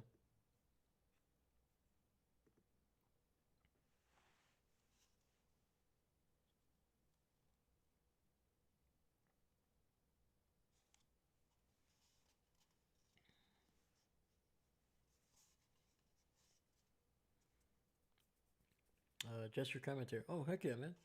Thank you, bro. Thank you, thank you. Hopefully, I've been detailed enough, man. Hopefully, I'm painting a picture like Picasso or Bob Ross. Actually, I'll take Bob Ross, actually.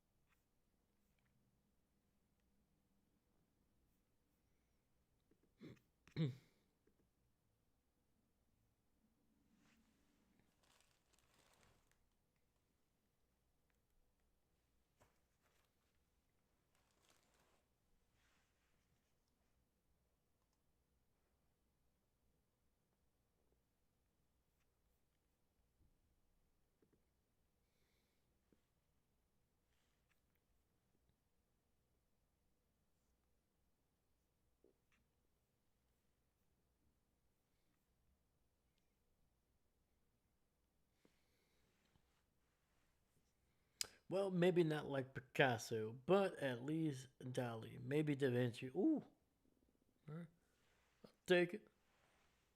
I'll take it.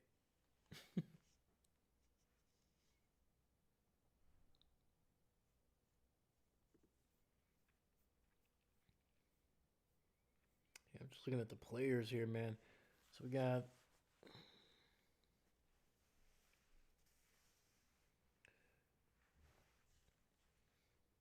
yeah. So Roman Hemby came in from Maryland.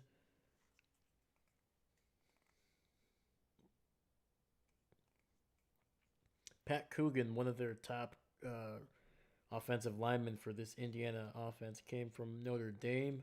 So big change there. He's been massive in this game, dude. He's been really solid. I haven't really been talking about the offensive line too much. Um, I feel like they've been able to give Mendoza a little bit more time over the last couple drives for sure compared to the first three where he was taking some shots, man. So I think whatever they've been able to adjust to has been working. We'll see if Miami can make an adjustment because they got to start getting to Mendoza quite a bit, man. When I was not expecting him to throw this much, I was expecting 10 to 12. Um, Granted, it's only 15, but still, that's typically those numbers usually go up if the score is still staying close. So I'm expecting Mendoza um, to kind of be at a.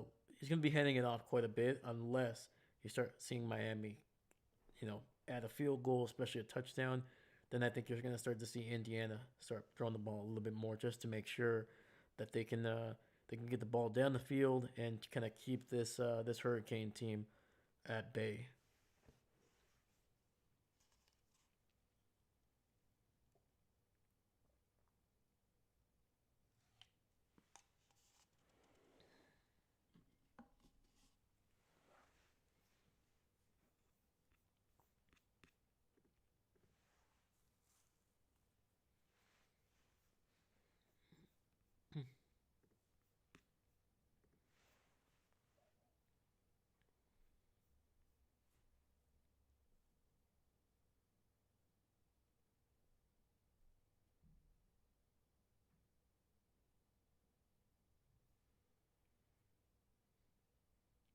Yeah, this is according to ESPN when talking about Mendoza taking a couple hits early. This is a head coach Kurt Signetti. I'm all for letting them play, but when you cross the line, you got to call it. And that was I'm assuming he's talking about the hit that Mendoza took, probably that busted his lip open early in the first.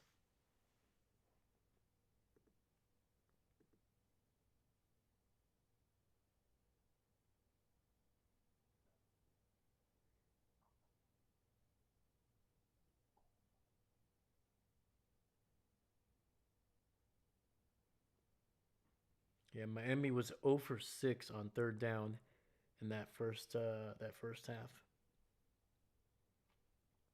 And these are the yards that Miami picked up on their 5 drives. Let me see, 5 drives. No, yeah, 5 drives. It looks like So first drive they got 20. Second drive they got 5. Third drive they got -7. uh, fourth they got 8 yards, and then finally their final one that ended in a missed field goal, 43 yards. So on their first 4 drives, they picked up 26 total yards of offense.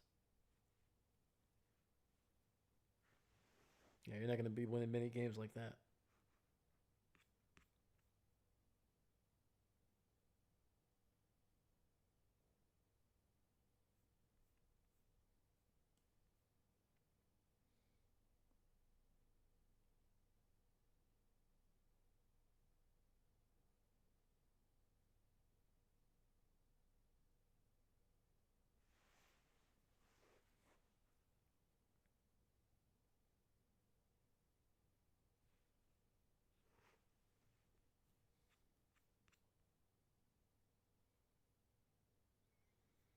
Yeah, right now the Hurricanes offense looks like the freaking Philadelphia Eagles offense, man. Jesus.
All right, baby. It looks like we are coming back from the commercial break, or from halftime here, sorry.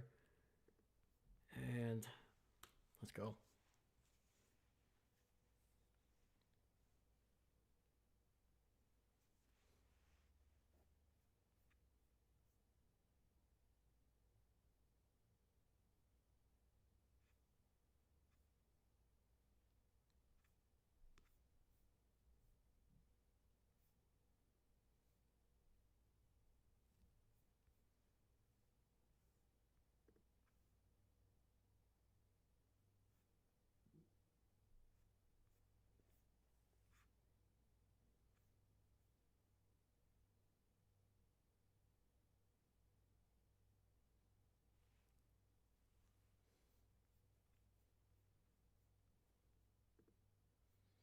All right, guys. What are you guys expecting in the second half here, man?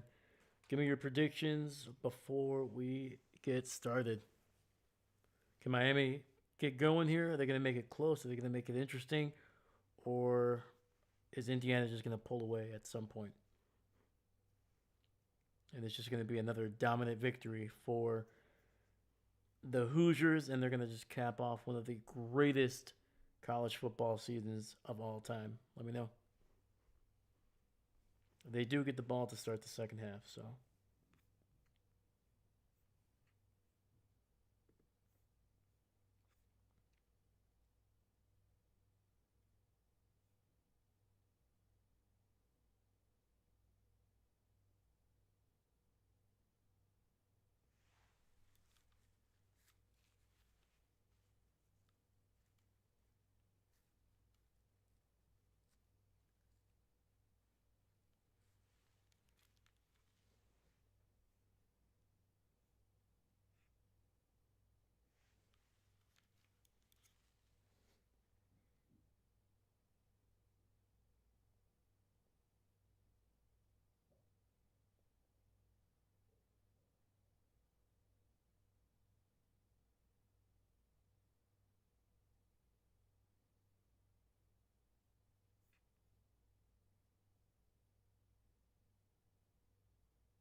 baby.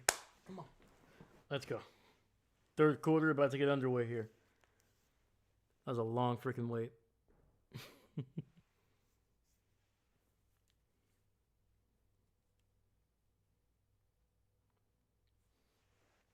Yeah, college football needs to shrink up the halftime show, man. That was way too long.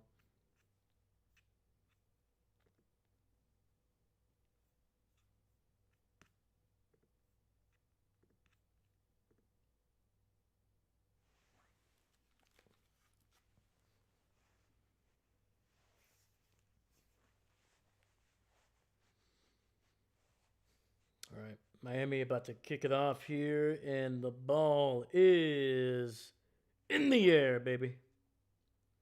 Going out the back of the end zone, and that'll be a touchback. The Hoosiers getting some decent field position here.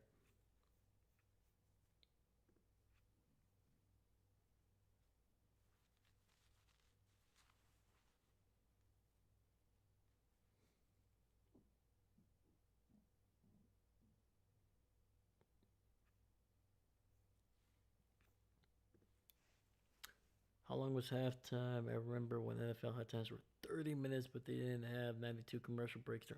That's true. That is true, but yeah, I feel like this one was like I felt like it was like almost 20 minutes.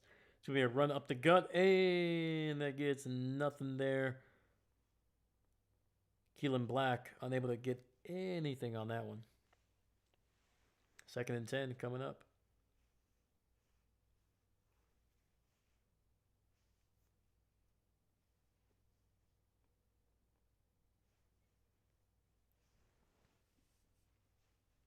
All right, Mendoza in the shotgun, running back to his left. Single receiver on the left side.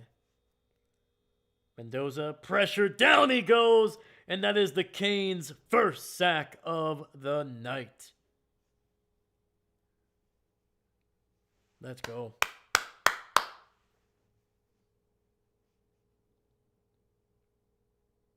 Yeah, they got some man coverage on the perimeters there.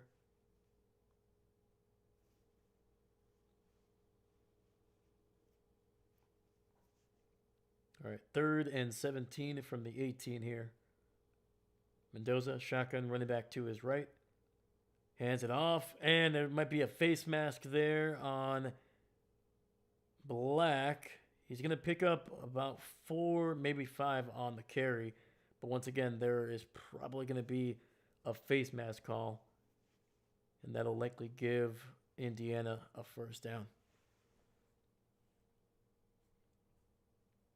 David, boo. Stop cheering for that. Root for Indiana. I'm sorry, man. I'm looking for an interesting game here, man. I don't want a blowout. Like, it'd be one thing if Indiana was, like, scoring, like, 60 points, if they had scored already, like, 35 or 40 points, I'd be like, you know what? Now we can play the game. Can they break the record? That's not happening tonight, man. They could score 20 or 28 points in the second half, but that's not going to be enough for me to want to be like, yeah, let's see a blowout. So, unfortunately for the Hurricanes, what was looking like a 3-and-out by Indiana is going to be extended after that face mask. Ball at the 37. Hands it off, and that is Hemby getting nothing on that run. 2nd and 10 coming up.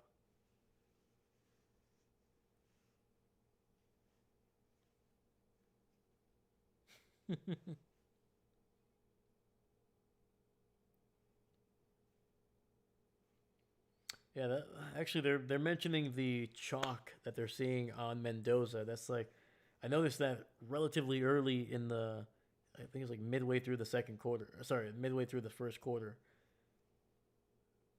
Mendoza rolling out to his left, throws, and incomplete. Trying to get it out to Surratt on that one, but once again, tight coverage by the Hurricanes. We got 3rd and 9 coming up.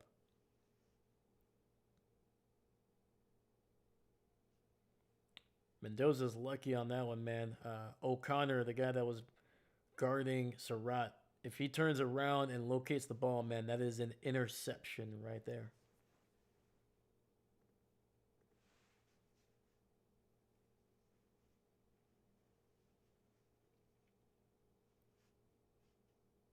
All right, baby. Come on. 3rd and 9. Let's get the first down. Come on. Let's move the chains. Pressure. And down goes Mendoza again. Back at the 31. And the Hurricanes playing significantly better there, especially on defense, man. 0 sacks. A couple hits on Mendoza in the first half, but nothing in terms of bringing them down with the ball. This time on this drive, 2 sacks by Miami. And both of those sacks coming from the left side.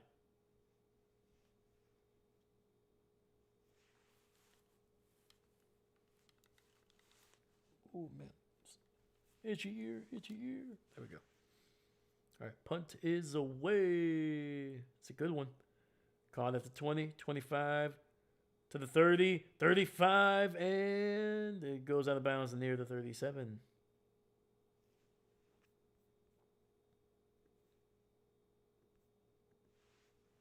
All right, baby. We got 11:52 on the clock. 11:52.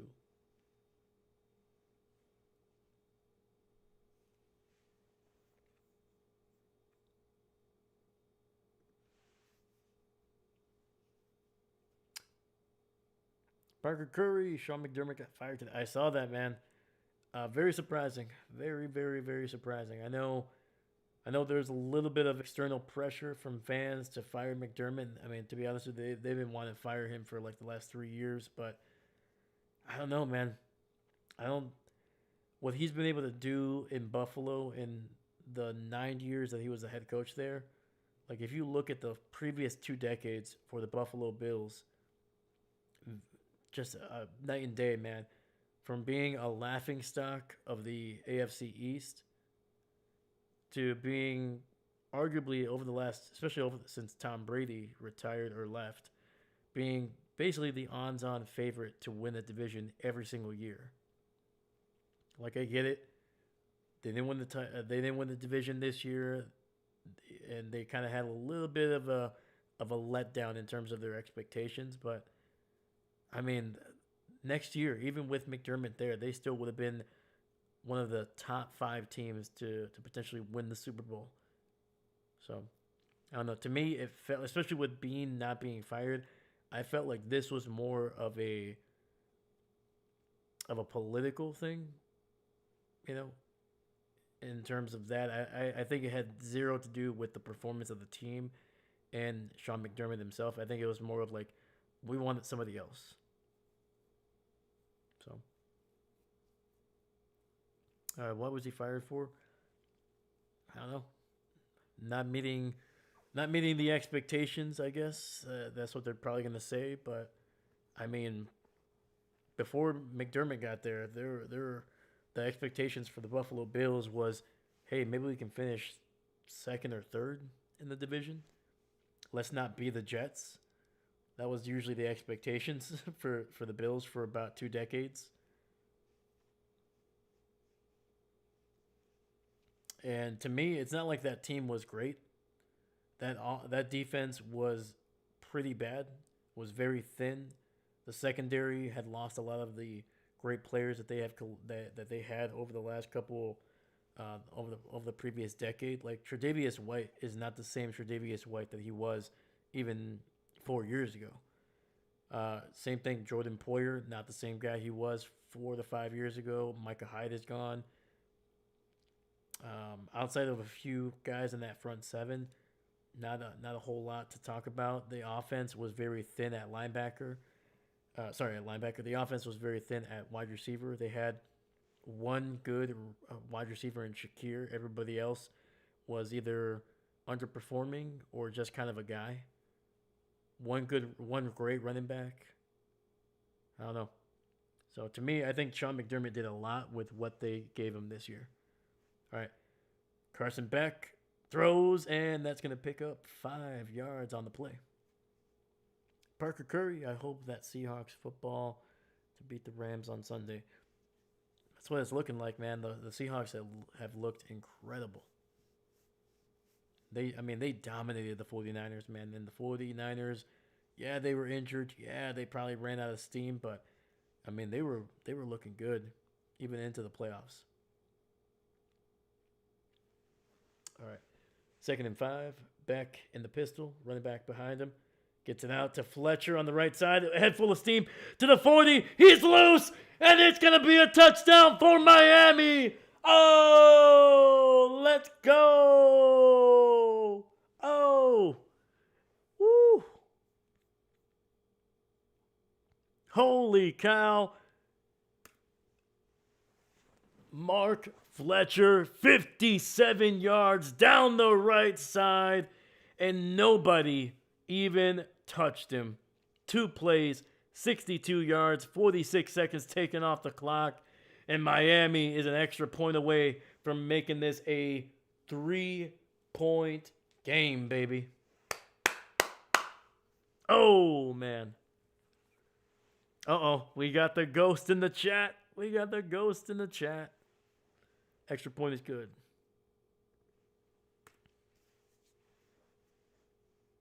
That is Fletcher has been so close to breaking off one. He did it, he almost had 2 big runs in the first half that probably could have gone for about 15 or more. You could just tell, man, when this guy starts running, dude, when he runs downhill, there is just so much momentum and power.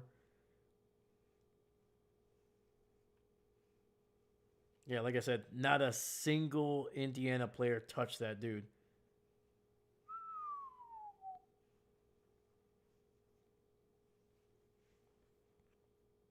All right. Well, we're definitely not going to get a shutout. David. And Parker Curry, I hope the Broncos football team beats the Patriots on Sunday. There you go, man. So you're looking for the Broncos and Seahawks again, man. That was that 2014, 2015? That was that Super Bowl? That was Russell Wilson, Peyton Manning? All right.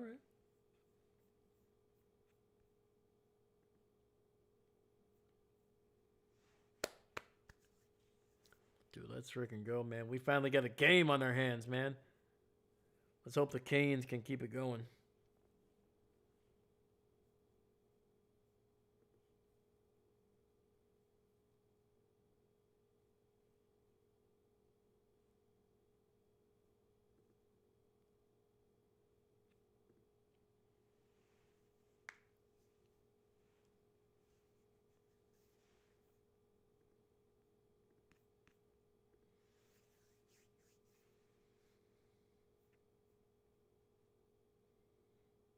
Yeah, it looks like they were showing Mark Fletcher's mom on the in the stands, man. And she was getting high fives from everybody in that section.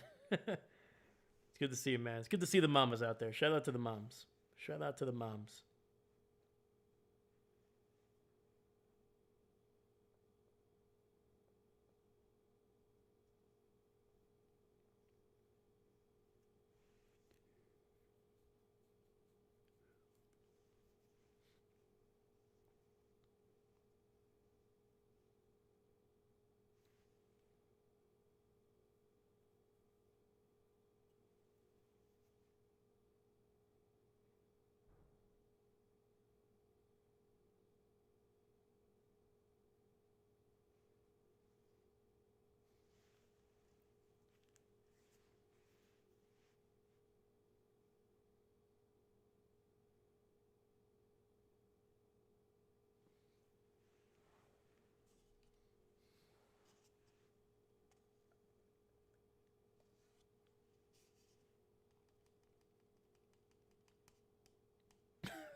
David.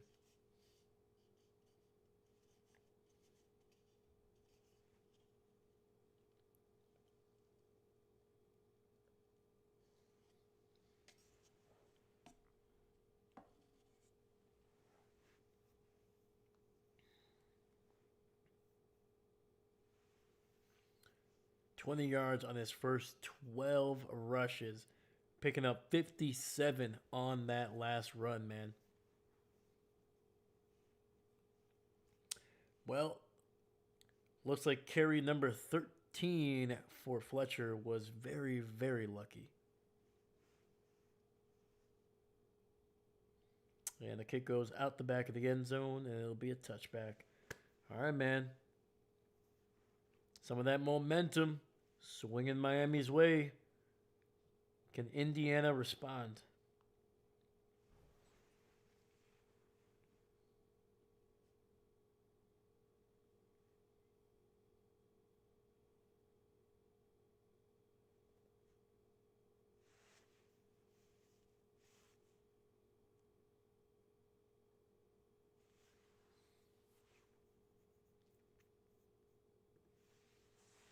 All right.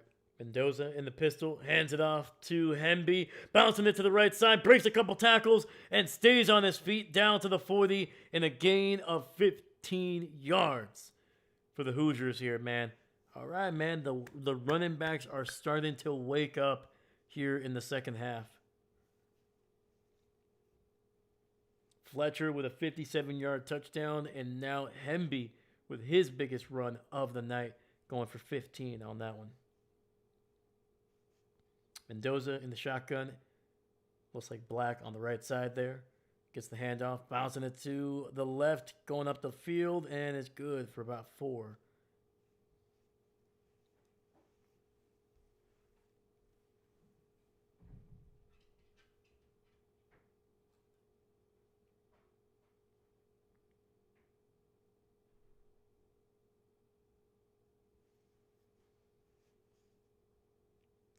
All right, 2nd and 6 here.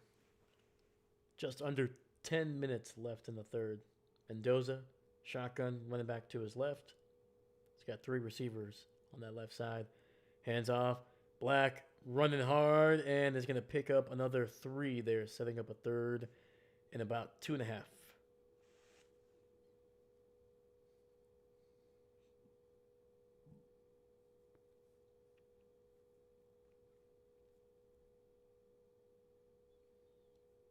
And then looks like the big man, number 99 for Miami, Ahmad Matan, is limping a little bit, so he's going to the sideline. All right, 3rd and 3. Mendoza in the shotgun, running back to his right, 4 receiver set. Quick throw to the left, and somehow actually, no. Surratt let the ball go through his hands. He literally did a 180, somehow caught it as the ball was going to the ground. And then the defender from Miami able to bat that one down to the ground at the last second. Holy cow, that's a play I've never seen before. Literally, ball hit him right here, goes right through. He spins the other direction and somehow is able to locate the ball in time before it hits the ground. But before he could really corral it, Miami able to punch that one out for an incompletion. Wow. There was a lot going on there, man. And Hoosiers punting this one away. Able to pin Miami deep in their own territory.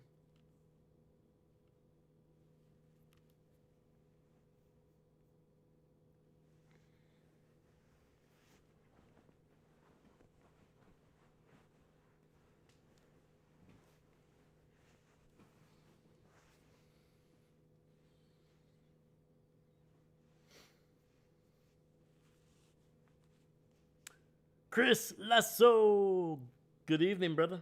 How you doing? How you doing, man? How's your Monday? How's your Monday popping off, my man? David, come on, Miami, throw a pick 6. David didn't even realize you were covering this one. Honestly, man, last second decision, man. I was thinking about it, doing it today. I know last night we talked about, somebody mentioned it, and I was like, maybe. I don't know a whole lot about these guys. I don't really follow college football that deeply. It's already tough enough to try to follow the NFL so deeply, and then this morning I was like, man, there's a lot of stuff I had to do, man. I don't have it. I don't have the game. I don't know what's going on, but and plus I had to work today too. But was able to get out, got done with work, had a few hours, and I was like, you know what? Let's do some research. If I feel good enough, we'll do it. And you know what? I felt good enough. So Yeah, man. It was kind of last second, so like I didn't want to put a post. I was like, it's Monday, you know. But yeah, man. But glad you're here, brother. Glad you're here. But yeah, dude, how's your Monday going, man? How's your weekend? And do you have any skin in the game in this one? Are you picking Indiana or are you picking Miami? Let me know. Let me know.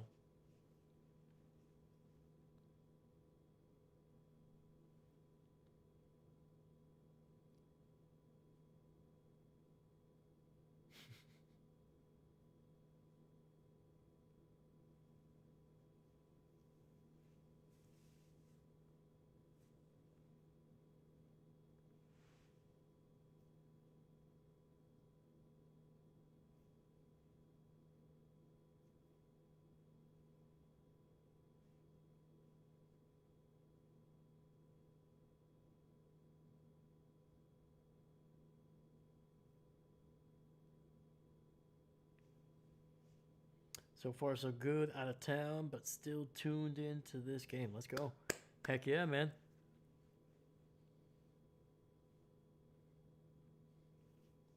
Definitely got Miami. That's fair. That's fair. I didn't want to assume.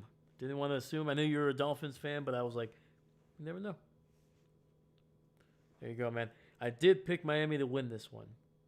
I was going with the underdog. I was looking for the upset. But having said that, it would be incredible if Indiana did win and finish off this season undefeated, especially for how incredible that turnaround has been. All right, run up the gut. Fletcher gets stuffed on this one. Nothing on that one. But yeah, man. What did you get a chance to catch that run by Fletcher on the previous drive, man?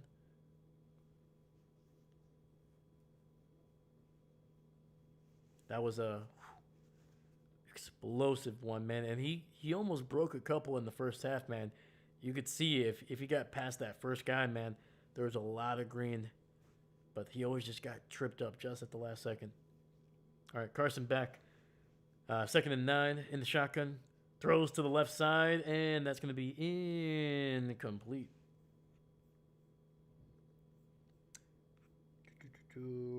Yeah, I'm still trying to learn these guys' names, man.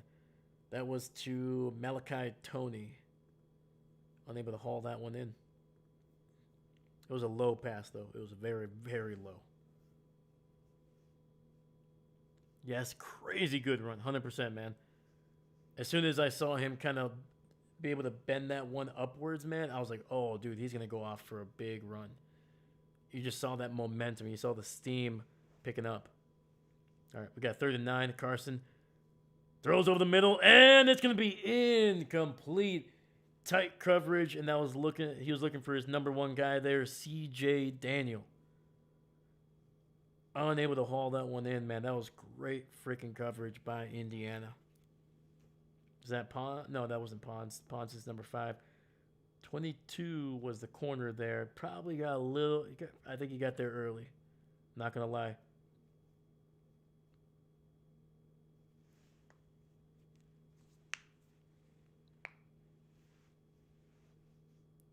I felt like that corner got there a little early. Punt is away. It's not a great one. To be honest with you, I'm not liking the way Miami's punting the ball, man. The punter is he's freaking me out. He's freaking me out, man. But Chris, educate me, man. Educate me on this Miami team. I tried to do as much research as I could. I think I had like an hour, had like an hour and a half roughly to try to like learn as much as I could. I had like a YouTube video of some guy talking about Indiana. Then I got another video of some guy talking about Miami. But then I was also like doing my own research, trying to write down. So I was kind of catching little bits and pieces there. So like, let me know what should I know about this Miami team as we go on. All right, play action. Mendoza hit in the backfield, and down he goes for the 3rd time in the second half. Woo.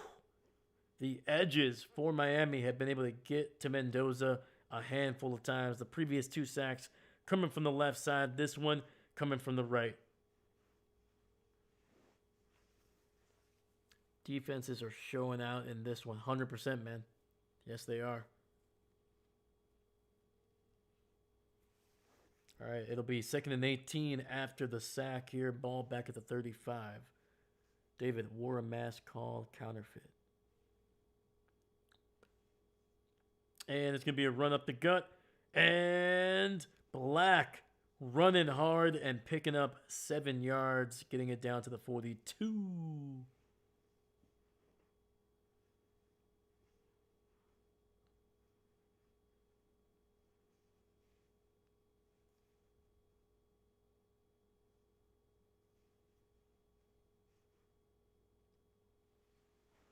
All right, so we got 3rd and 12 coming up. Miami playing man coverage. They got about 5 guys on the line here. Might be trying to overload that left. Don't be surprised if they try to stunt up the middle here. There it is. Mendoza, quick throw and unable to get it out to his guy. Surratt with another tough play there, man. The first on the previous drive dropping one. This one kind of getting tangled up with a corner that was being very physical.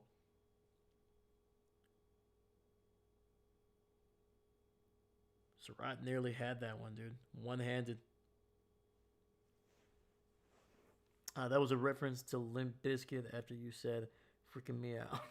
Oh, gotcha. Oh, man. Limp Bizkit. Woo! Dude, that's a throwback right there.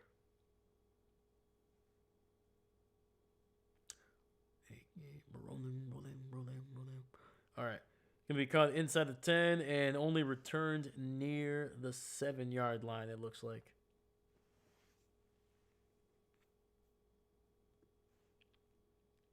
All right. Miami's get the ball back. They're going to be inside their own 10 here, man.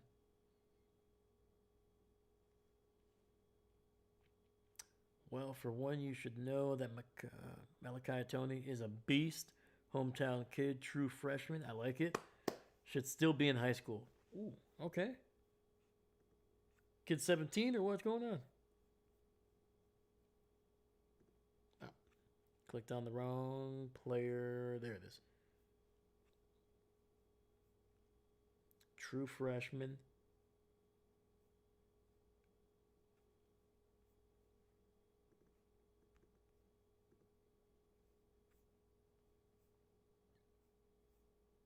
Holy cow, man! This kid only just turned 18 in the middle of September.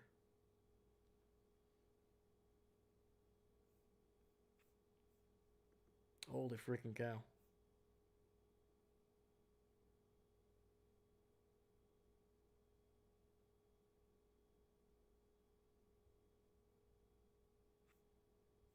Yeah, you got to be a talented kid to be able to play starting college football at 17, man. Just turned 18. There you go. Yeah, there's a chance this kid, by the time he turns 20, could be in the NFL, man, if everything turns out right. Dang, that is wild.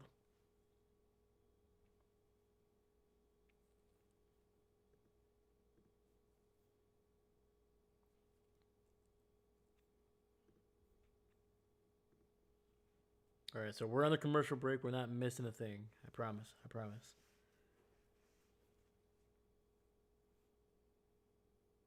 Okay, man. So Malachi Tony. All right.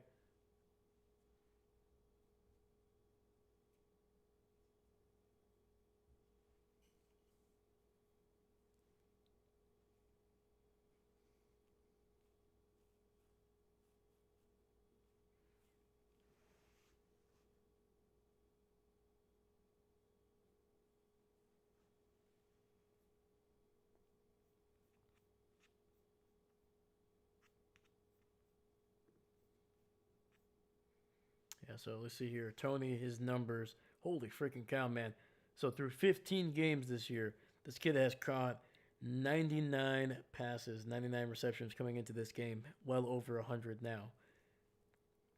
1,089 yards and 9 touchdowns. Ran the ball 23 times for 113 yards and a touchdown on the ground as well. His father is Antonio Brown. Okay, not that Antonio Brown. All right.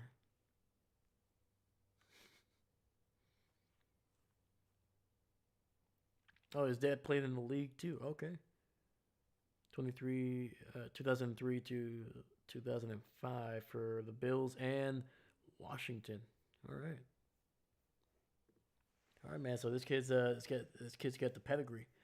All right, it's gonna be a run by Fletcher, bouncing it to the left side, and that's gonna be good for about 3, maybe 4 across the 10.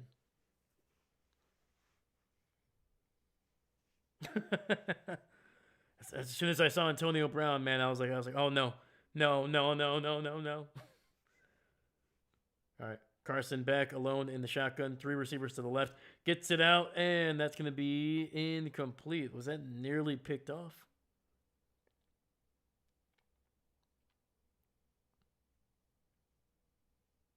Let's see here. Woo! Number 46, Jones. Nearly snatching that one, dude. Able to peel off. Looks like they were trying to get him sucked in on that bubble screen, try to hit the ball. Sorry, hit a receiver behind him. But Jones able to sniff that one out. So we got 3rd and 7, ball to 10. Carson back, throws it over the middle, gets it out to Malachi Tony, and he's going to come up about a yard shy of the first.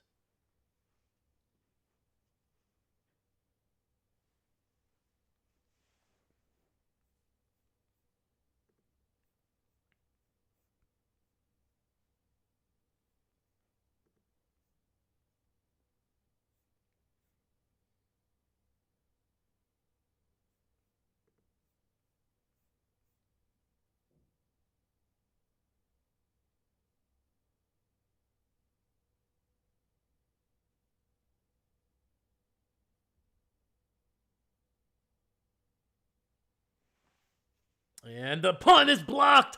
It's blocked, and it's recovered by Indiana in the end zone. And it's going to be a touchdown for the Hoosiers. Oh, man. I said it, man. I did not like how this punter was punting the ball, man. And it wasn't even like the wind up. I've seen guys do that in college. I just did not like how long he was taking. Oh no. Absolutely disastrous, man. I'm probably a little bit late. I had to stream this game. I can't watch it live on my local shop, man. So dang. But apparently next year it's going to be the championship game is going to be on ABC, so that should be great. But holy freaking cow, man! Special teams unit coming up huge, and the extra point is doinked, but still good. It doinked off that left upright, but bounced right back in, man. The kicker knew that too, man. Like he's a pool shark. He's like, all right. He's like, I know the angle. I'm gonna try to make these guys' heart skip a beat just for a second. Yeah, that was number 6, Kamara, the big man coming from the right side of the punting formation, able to get the big paw up there. And that was number 46, Jones, able to recover it in the end zone for Indiana's 2nd touchdown of the day. Wow. Seastrom, what? Let me see here. Hold on. Oh, man. Chris, legend has it his father once ran a 40-4. What? That'd be awesome, though. Don't know if it's true, but that'd be crazy. I think that would be a combine record. What unreal woo is that? Mark Cuban? Yes, it is. Marco. Apparently, he's an Indiana fan. Caught at the 5, returned to the 15, and down at the 18. Seastrom, huh? Cuban went to Indiana. Oh, did he? Oh, there we go. I did not know that either. Look at that, man. Me and Seastrom learning something new today. Let's go.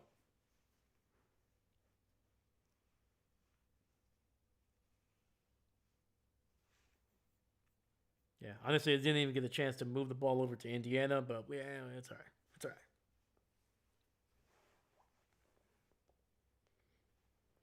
All right.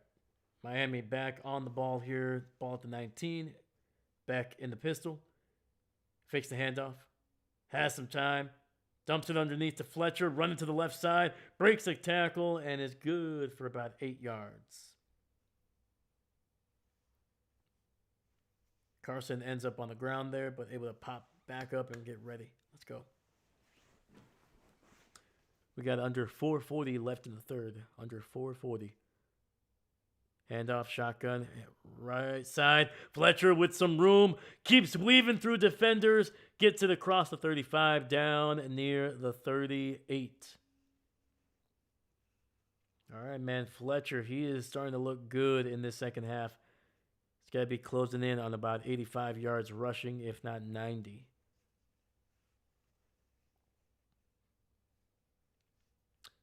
You know who Fletcher kind of reminds me of? It's not a 1-for-1 comparison, but he reminds me of a thinner version of Derrick Henry.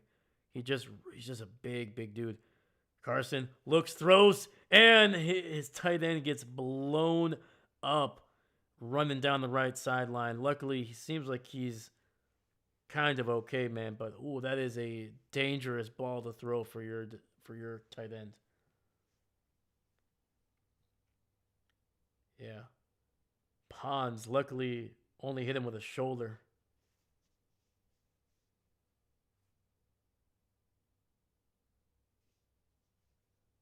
Yeah, that's what they call a hospital ball right there, man. Jesus. Hand off to the left side. Miami picking up 3, maybe 4 on that one. That Indiana defense is incredible. It's looking good, man. Pons has really freaking D'Angelo Pons has really been freaking popping off.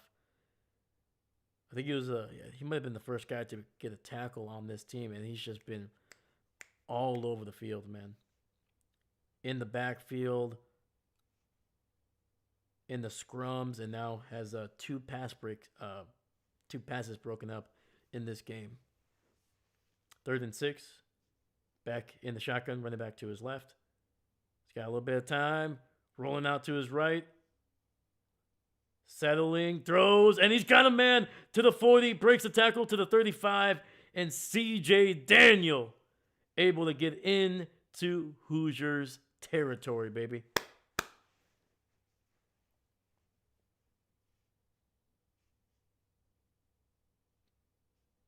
I like the way Beck has been moving in this pocket in the second half. Heck of a throw right there.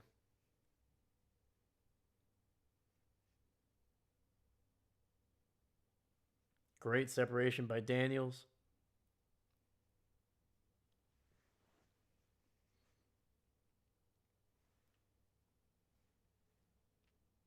All right, 1st and 10, ball at the 35. Quick throw to the left side. Gets it out to, actually, might have been. Oh, I keep on forgetting. In college, once you hit the ground, the play is dead.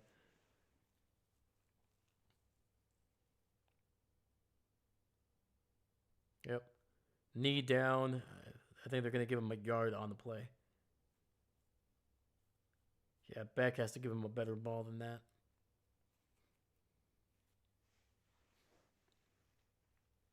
2nd and 9. Carson in the shotgun, running back to his left. Tony gets the pass on the right side to the 30, 25, 20, 15, and down inside the 15. And Malachi Tony showing that speed on the left side, man.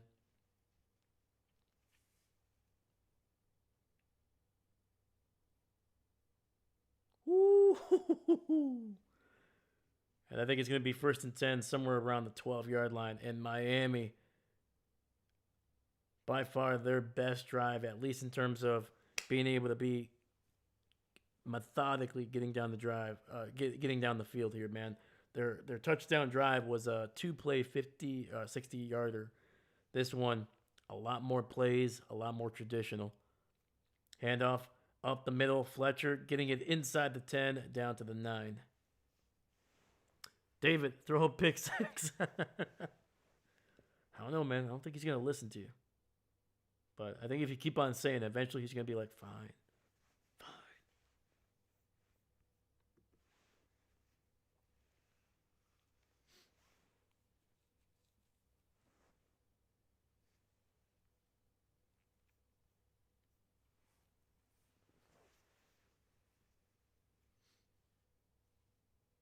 All right. Carson Beck, shotgun, running back to his left. Another handoff. Fletcher breaking a tackle inside the 5 and picking up 6 out of the 7 that they needed, setting up a 3rd and short inside the 5.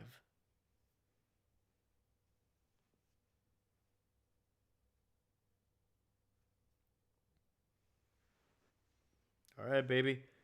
That is the end of an eventful third quarter, man. These teams are beginning to heat up. And we head to the final quarter of this championship game.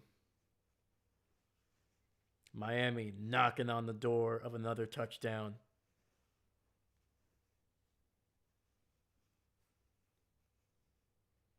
All right. I am actually going to use the bathroom really quickly before this fourth quarter starts. So I'll be back. Sorry. Drank too much water.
Guess who's back? Back again. David's back. Tell a friend. Guess who's back? Guess who's back? Guess who's back? Guess who's back?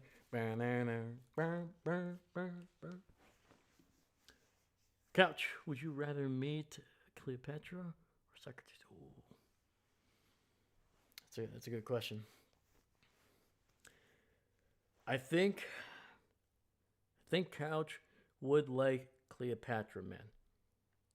Because that woman, if you look at her life, man, that is a woman that it was living in 2 different worlds, had to live in 2 different worlds to be able to keep, things the way they were, keeping the peace, almost like an ambassador for 2 different worlds at the time. And yeah, man, that is an interesting thing to discuss. So I think you would go Cleo.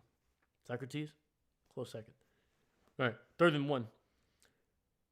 Fakes the handoff, gets it out to Fletcher, who just strolls in untouched again.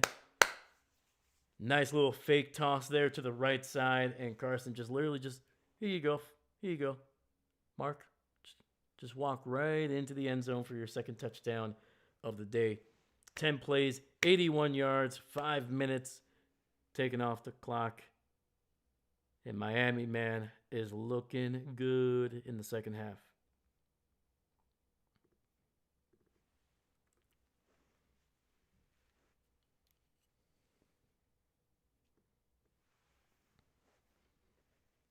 Extra point is right down the middle. And since the second half started, man, Miami has been able to outscore Indiana 7-14. And that 7 points for Indiana wasn't even scored by the offense. That was a blocked punt recovered in the end zone by their special teams unit. Oh, baby, man, we got ourselves a game here, baby.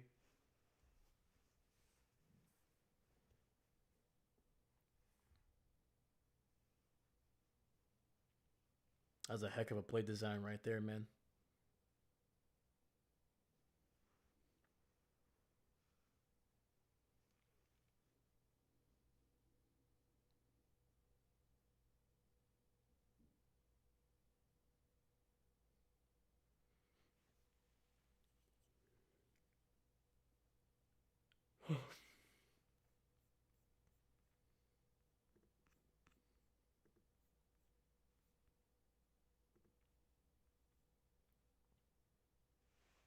Dude, look at this, man. The offense for Miami, 60 something yards in the first half, over 150 in the second. It's like night and day, man.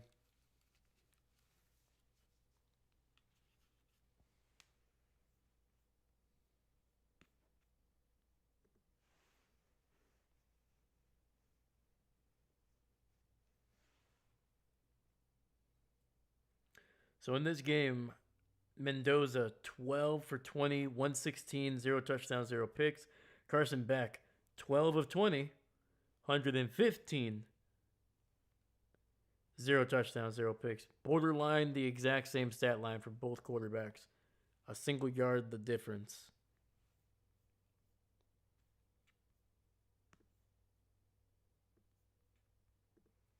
Chris, still a game, baby. Dang right, man. Let's go. 14:57 on the clock here. Handoff up the gut, and I believe that's Black getting the carry there. Yes, it is. Picks up about 2 or 3.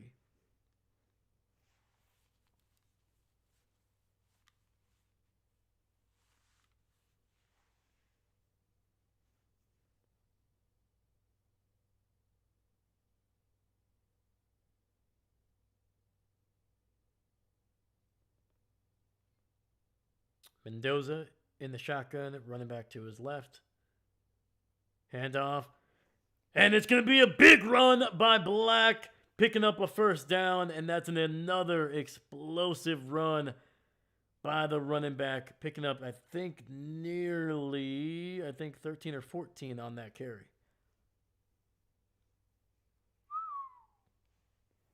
Big run, big run.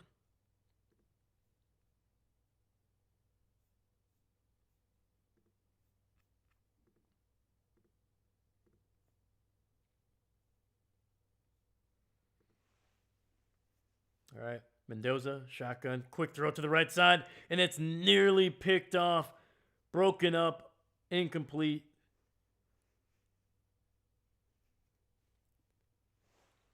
Dave, did you see Dolphins picked up Jeff Hafley as their head coach? I did see that. I saw that under the in the ticker underneath the score early in this game.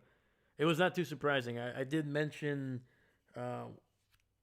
during I think one of our last streams that the Green Bay Packers were already looking at replacements for Hafley because he was about to get a second interview for Miami. Typically, that means that he's going to get the job. It's going to be a quick throw to the left. Oh, it's a big one across the 50, down near the 41, and the Hoosiers moving down the field here. That is Omar Cooper with a nice little bubble screen on the left side. Getting some great blocking by his receiving core. There you go.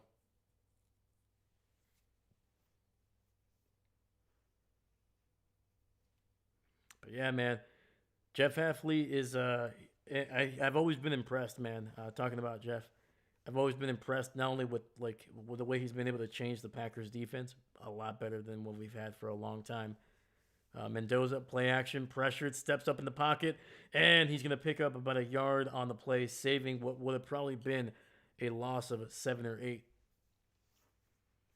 But Jeff, man, when you definitely look up some interviews with Jeff Halfley, man, he seems to have at least one media day interview every week, and just seems always very positive, man. Very positive. Loves football, man. Loves his guys, and he's always talking about. He's like, it's not about like.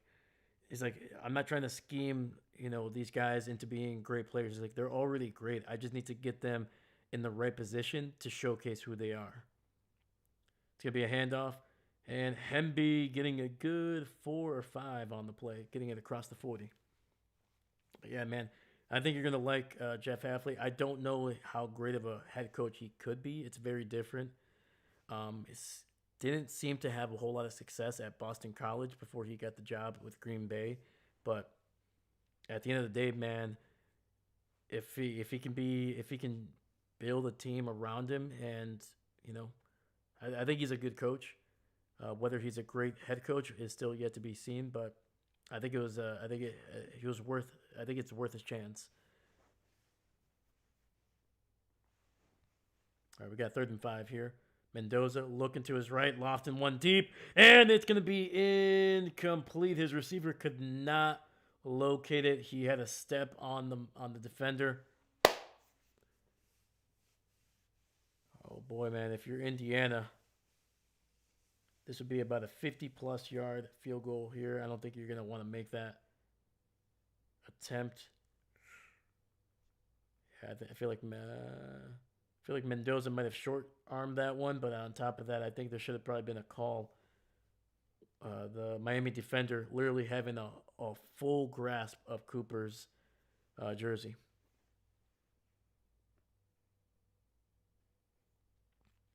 Signetti is going to use timeout here. Anyway, to be decided, I'm excited for him to get his chance either way. 100%, man. Like he's a good dude. He's like the best way I can describe it. You're not gonna get a Mike. You're not gonna get a Josh McDaniel kind of situation over there in Miami, where players are gonna be like, this guy's like a dick. Jeff Heffley is a good dude, man. He seems like a really positive guy. He loves his players. He loves talking the X's and O's. He's like a borderline nerd, but not like oh well like, but like just like a really like he knows his stuff, man. It's all about the players. It's all about the players. He's like the scheme that we have here. Everybody knows it. Everybody runs it and around the league. Everybody is very similar, but it's just about one. The difference between teams and everybody else is what players do you have, and how often are you going to be able to get them in a position where they're going to be successful. He's like, that's my goal every week.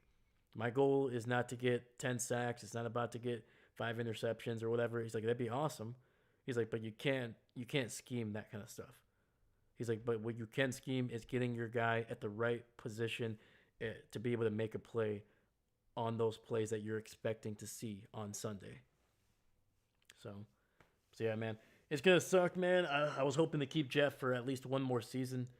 There was even talks of him last year potentially leaving after what he was able to do, but yeah. So I hope he has some good luck in Miami, man. Hopefully there's a turnaround for you, my man. I hope you get some good football from the Dolphins next year.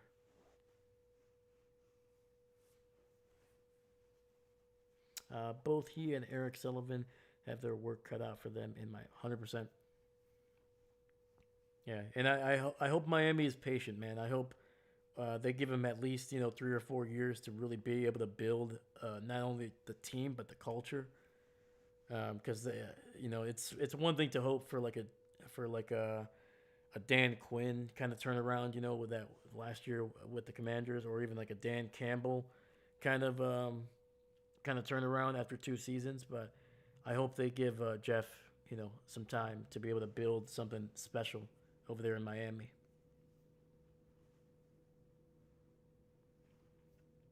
I had no idea he was from the 100%. Yeah, he was he the defensive back coach for San Francisco? Like I think it was just before 2020, maybe around that time. give or take a year. But yeah, he's been in the NFL for sure. I think he's bounced around for a couple teams early on in like I think it was like the early 2010s. He was in the NFL for a couple teams. But yeah, man, he really knows his stuff, man.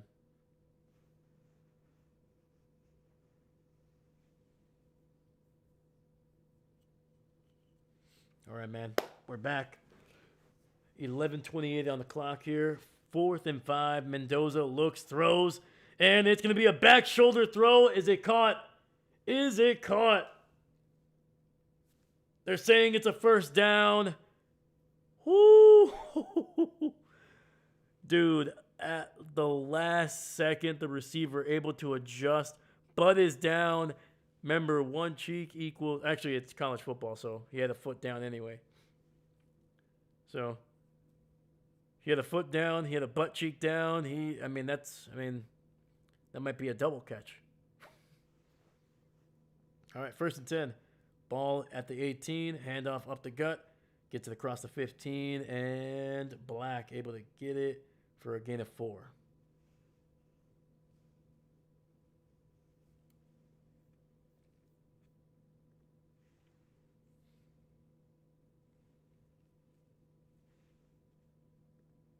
Dude, my adrenaline is weirdly pumping right now, man. That throw by Mendoza got me going, man. Let's go. All right, we got 2nd and 5 here. Ball at the 14. Mendoza in the shotgun, running back to his right. Handoff. Black up the gut, and it's good for another 2 yards down to the 12.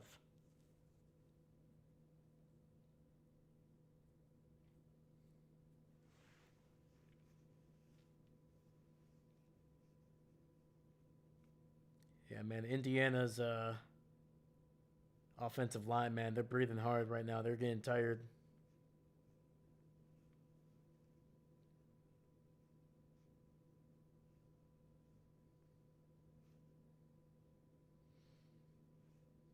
All right, Mendoza, shotgun, running back to his right. He's got 2 receivers on the left side.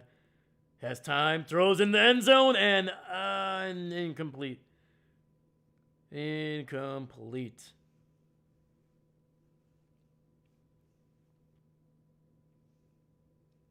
All right, you can kick a field goal, make it a 6-point game. Trust your defense.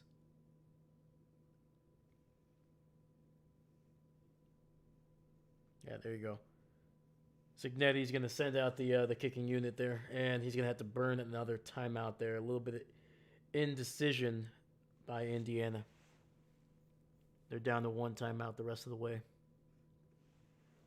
We got 9:27 here. 9:27 left in the game.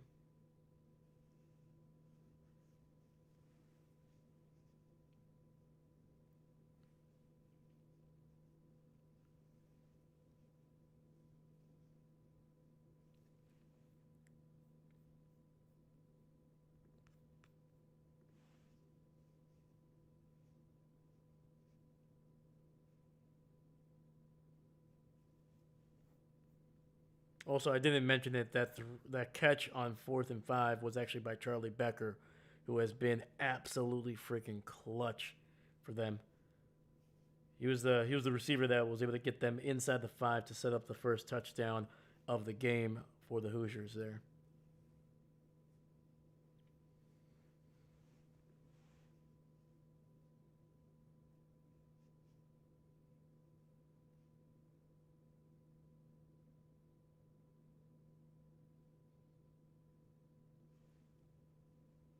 All right. So after that, Signetti is going to roll the dice here and keep the offense out there. Seemed like they were kind of going back and forth. Not sure if they wanted to kick the field goal or not, but they're going with the offense here. 4th and 5, another one. Ball just outside the 12. Mendoza, shotgun, keeps it. Breaks a tackle inside the 5. Stays on his feet. Touchdown! Woo! Holy freaking cow. His mom and his dad are freaking out. His mom is borderline in tears. Holy shnikes, man.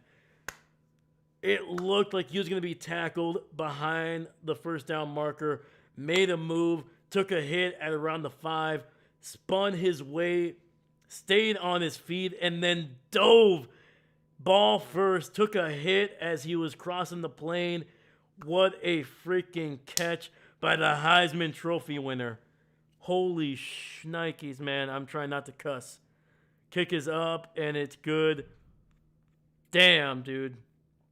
If Indiana wins, that game, that play right there is going to be what everybody is going to be looking at. Oh my God, dude. That is some borderline John Elway helicopter into the end zone stuff right there, man.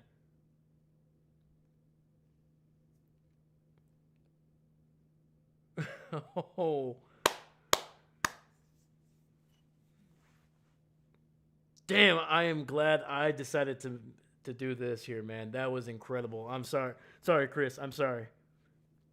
No way. Design quarterback run on 4th and 5 is wild. 100%, man. Woo!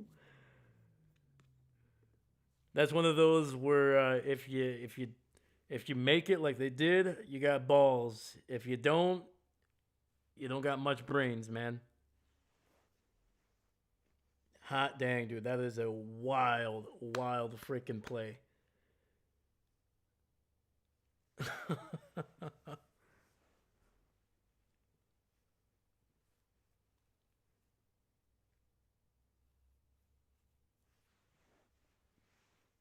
Seastrom, been a great game from what I've seen of it. It's been a good one, man. It was a little slow to start. Obviously, 10-0, not really what you're looking for early in the first half, man. But, I mean, good defense. Really, really good defense the rest of the way. Um, really good defense in that first half, man. But the offenses are beginning to kind of oil the joint a little bit, you know? We got 2 touchdowns from each team in the second half.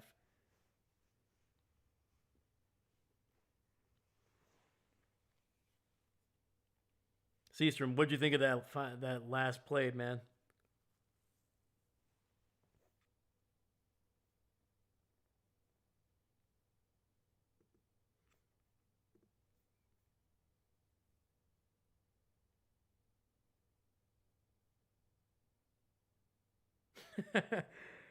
This is on Twitter by Greg Rikowstraw.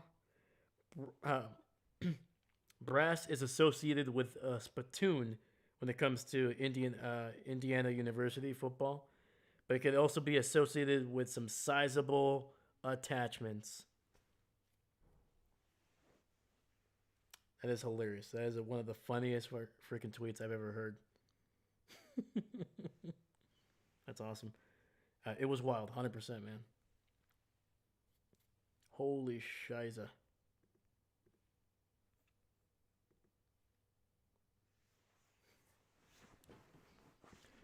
Like, I don't even know if I said actual words. I don't even know what my face looked like during that play. Like, right here, before he makes that cut to the right, I was like, oh no.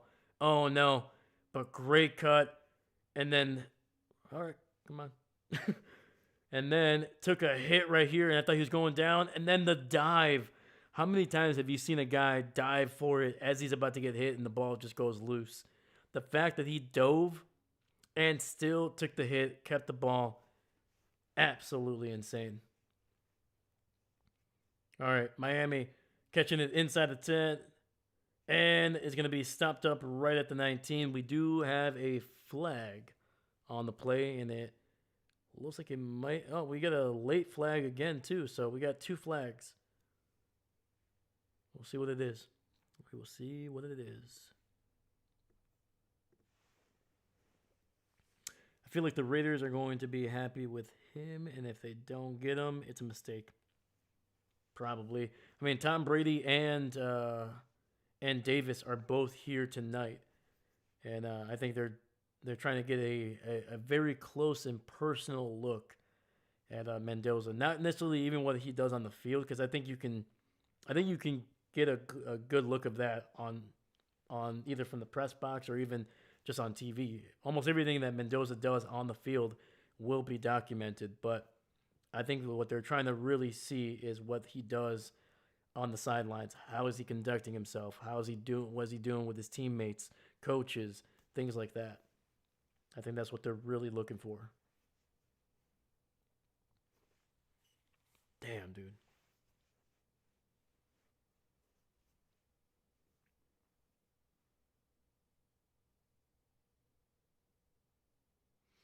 All right, baby.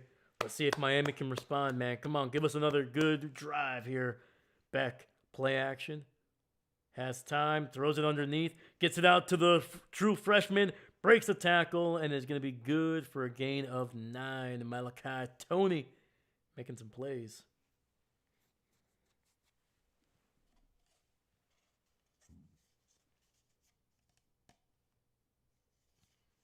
All right. Hand off to Fletcher, and he is going to pick up the first down, gain of about 2.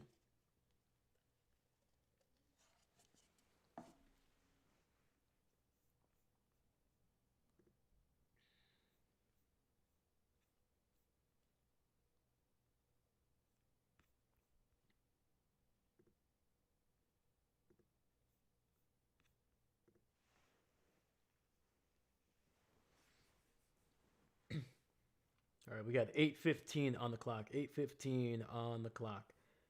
Beck in the shotgun, running back to his right. He's got 2 receivers stacked up on the right side. Looks to Tony, looks down the field, has all day to throw. Throws to the left and misses. Mm.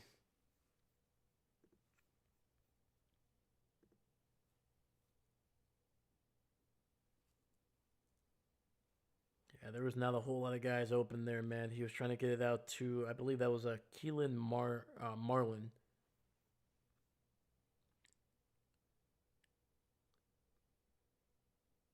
Sorry, Keelan Marion, number 0. Trying to learn these guys' name on the fly, man. All right, back in the shotgun, 2 backs in the backfield with him.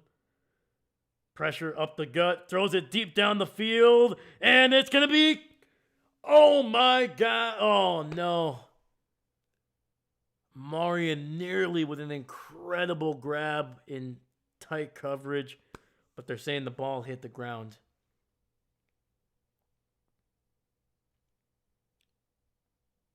Oh, man.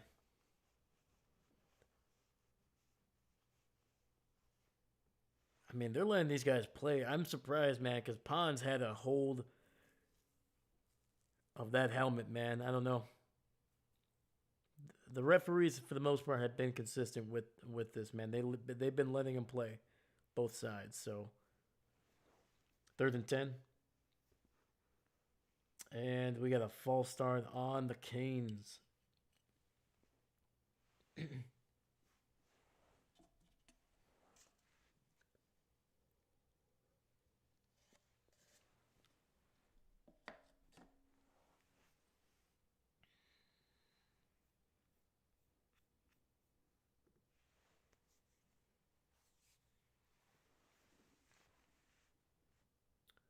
All right, so that ball is going to be moved back 5 yards, back at the 15. 3rd and 15, 7:55 on the clock. Carson, shotgun, running back to his right.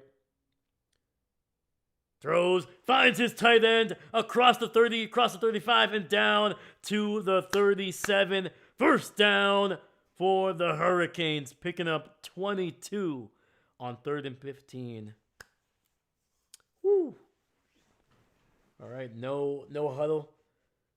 Beck looking, throws, finds Malachi Tony to the 30, 35, 20, and holy cow, man, an explosive catch and run by the true freshman out of Florida.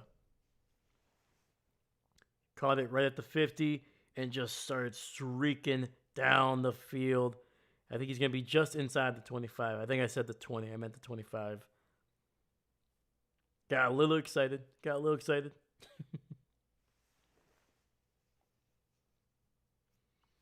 All right. 1st and 10, ball at the 22. 4 receiver set. Carson, shotgun, running back to his left. Has time. Dumps it underneath. The ball is batted up and incomplete.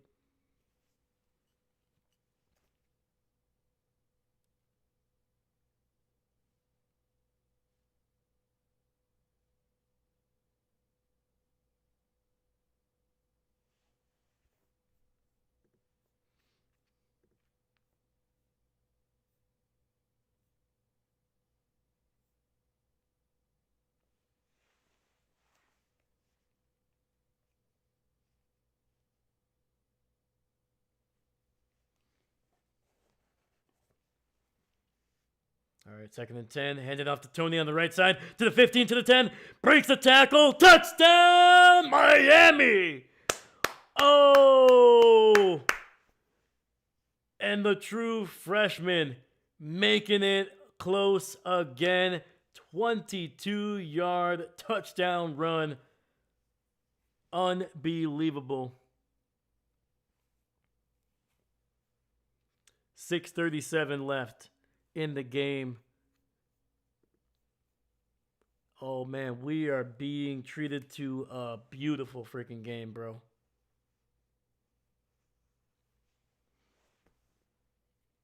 Seastrom, man, Miami's keeping this game close though. So much respect for him. 100%, man. Extra point is good.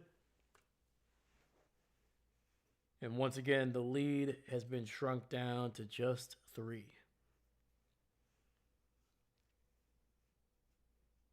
I'm not going to lie, man. The defense for Indy looking a little gassed. Looking a little gassed. Dude, we went from a 3rd and 15 at their own 15, what, like 4, 5 plays later? Getting all the way to the end zone. That is a hell of a drive, man. I got to look this up. Double check. Let me double check. So yeah, incompletion, 3rd and 15, 15-yard penalty, then 22-yard pass, 41-yard pass, incompletion, and then a 22-yard touchdown run by Malachi Tony. So literally from 3rd and 15 at their own 15, 4 plays later, and they are in the end zone, and we got a 3-point game. That's explosive. Chris, let's go. That kid is different. 100%, man. That one timeout for Indiana might come back to bite him. Could be, man. Right now, it's looking like it was worth it because they scored a touchdown on that play. But dude, we're getting a show here, man. We are getting a freaking show.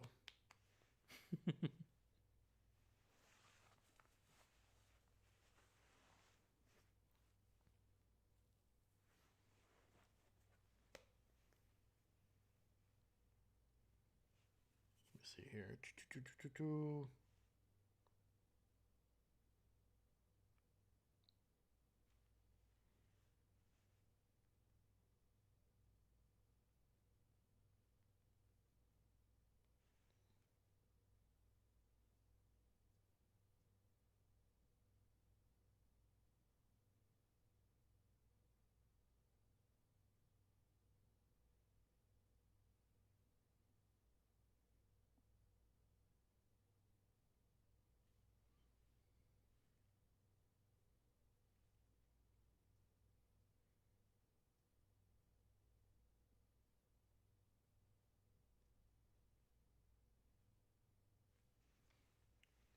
Absolutely freaking wild, man.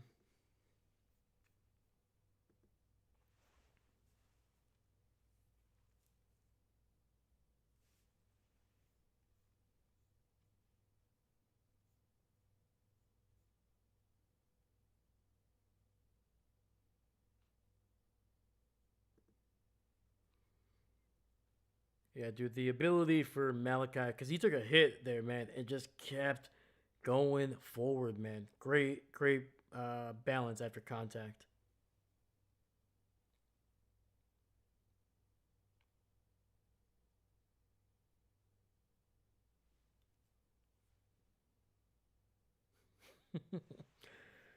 Woo, baby, man.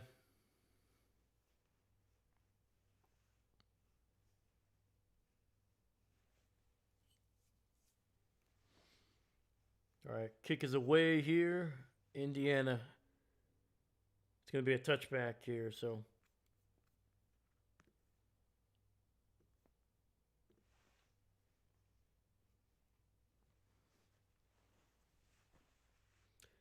So yeah, Miami has outgained the Hoosiers 249 to 86 in the second half.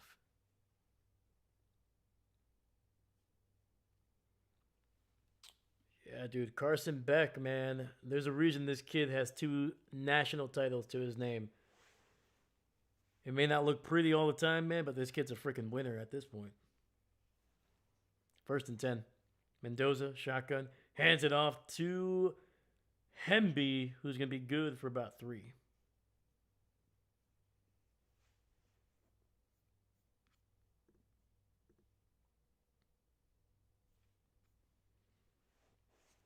Seastrom, Dave, Chris, how you guys doing?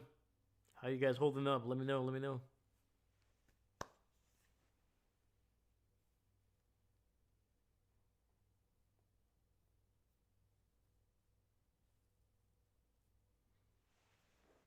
All right, Mendoza in the pistol, running back behind him. He's got 2 receivers on the right side. Ball at the 28. Hands it off again to the running back. And Hemby picks up another 2 on the play.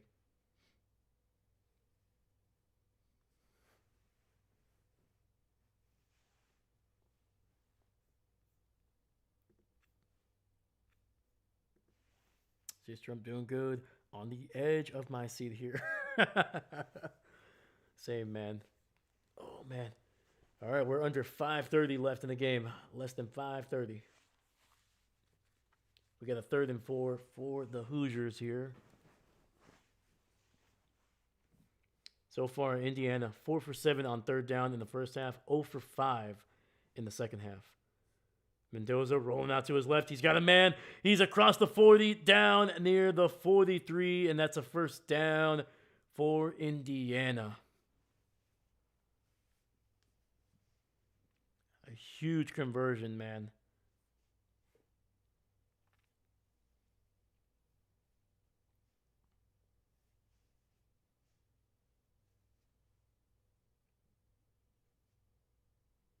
Yeah, that was Omar Cooper.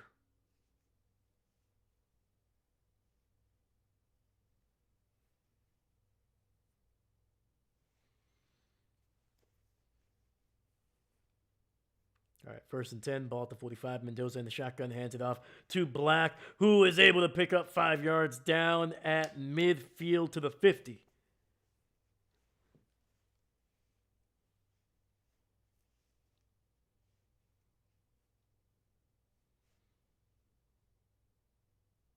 Dude, Mendoza on his, I think it's his right arm, has just, it's not a gash, but one of the biggest, it looks like a rug burn, man. Just like a, literally going from his elbow to his wrist, just a freaking pink, red, painful looking burn on that one. All right, Mendoza, shotgun running back to his right, single receiver to the left. And Black taken down in the backfield for a loss of 2. Finally, man, Miami's defense, probably one of their biggest plays in the second half outside of the 3 sacks against Mendoza there.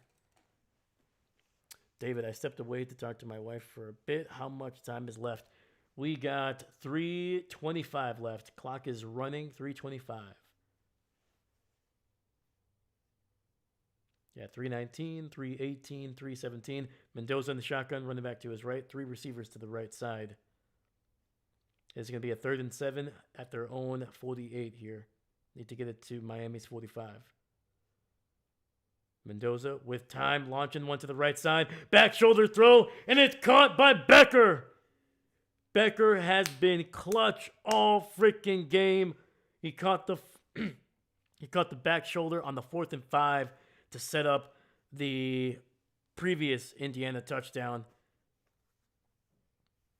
And now with a defender draped all over him, comes up big again on 3rd and 7. Indiana went 0 for 5 on third downs. Coming into this drive, they are 2 for 2 on this drive alone. We got 2:23 on the clock. Clock is running. Mendoza in the pistol. Hands it off to his running back on the right side. He's got room 20, 25, and taken out of bounds near the 22. They're going to put it actually at the 23, and that's a first down for the Hoosiers. Holy cow, man.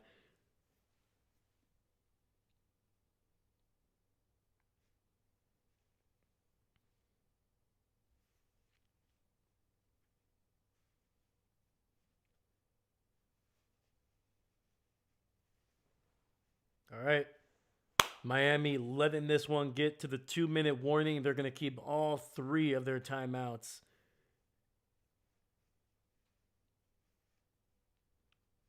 All right, they're going to go to a commercial break. But when we come back, man, the final 2 minutes of this absolutely legendary national title game. Let's go. Eben, let's go. You do college football? Today we do, brother. I had no idea.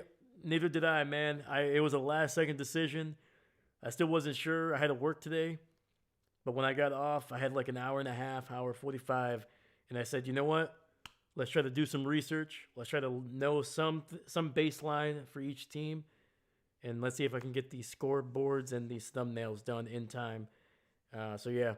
So, sorry for the non-announcement. I literally, I'm not even joking, 30 minutes in, I was still trying to finish up some stuff. And I just didn't want to be like, I was like, oh, God, I don't know. But, yeah, but Eben, welcome, brother. How have you been enjoying the game, man? Who you picking today? Who'd you pick? And David, this is a one-off Eben. Yep. Don't get me wrong. Next year, maybe we could be doing some college games, but if we do, it's going to be maybe one per month, maybe, because the NFL already does a lot, man. There's already a lot going on, but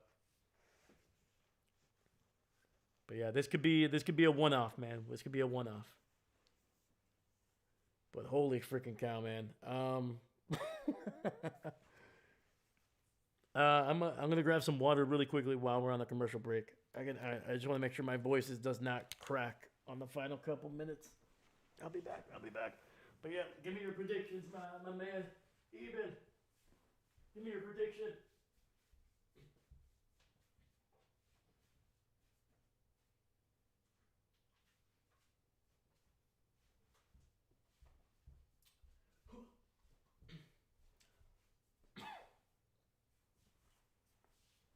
Oh man.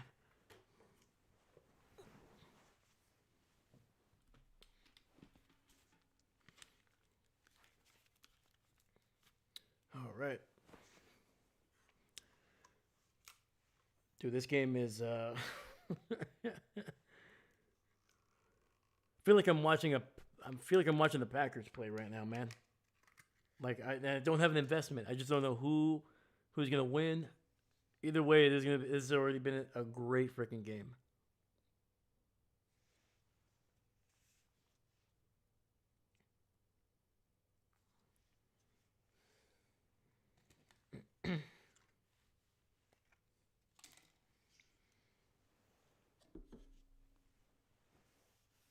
All right, man. We're coming back. Guess who's back? College football's back.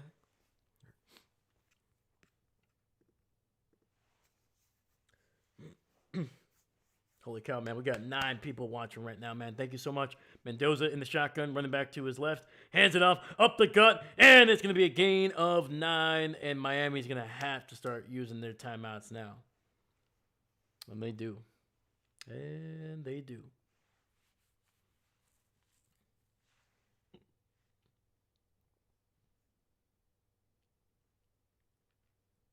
That's a tough one right there, man. That is not what you wanted to see on the first freaking play Honestly, it might have been better if they just gave up the first down at least.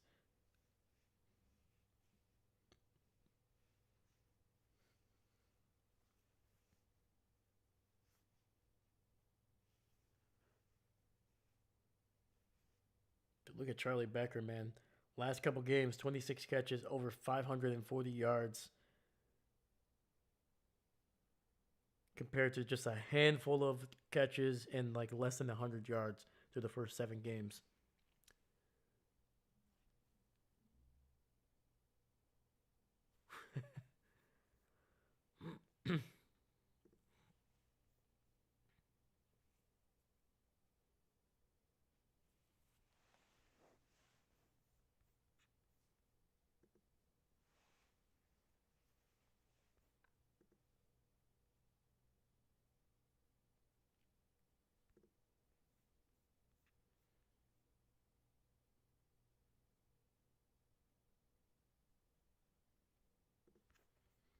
All right, we're still in the timeout here. We're not missing a thing. All right, 2nd and 1. Shotgun, running back to his right. Another handoff. And we got a false start.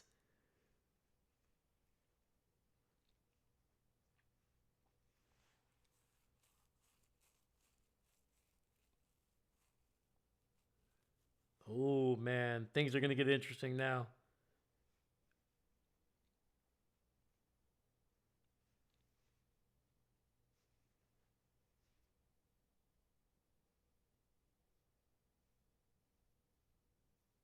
It's a big penalty, man. A huge penalty. That was Carter Smith there. All right, Mendoza in the shotgun, running back to his left. He's got 3 receivers on the left side. Handoff up the gut, and they get a yard on the play. 3rd and 5 coming up. Miami's going to have to use that second timeout here. I forgot to take off the first, and they're down to 1. We got 151 on the clock. 151.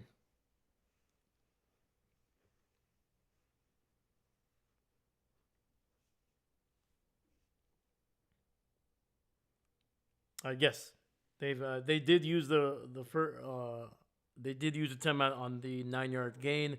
Then they just used one now. Sorry, that was on me. That was on me. I got caught up in the. I was kind of caught up looking at the sideline here, kind of see what they were doing. I forgot to take the first timeout off, but they've used 2 now. They're down to 1.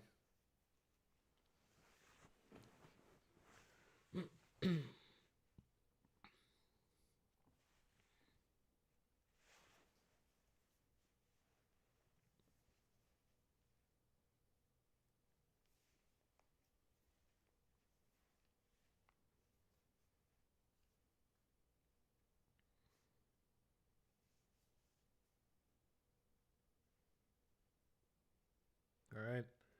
Mendoza in the pistol, running back behind him. He's got 2 receivers on the left side. Ball at the 18. Hands it off, going to the left, and they stop him after a gain of 1. And Miami's going to have to use that final timeout here. That is a heck of a defensive stand. I'm kind of surprised, man. Like, I get it. You want to keep the clock running or force them to use their final timeout. But I would have trusted Mendoza on that one. Maybe they might go for it on 4th.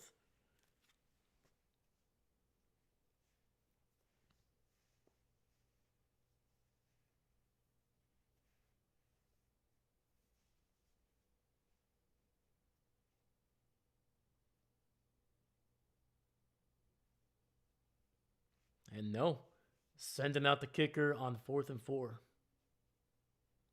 Try to make this a 6-point game.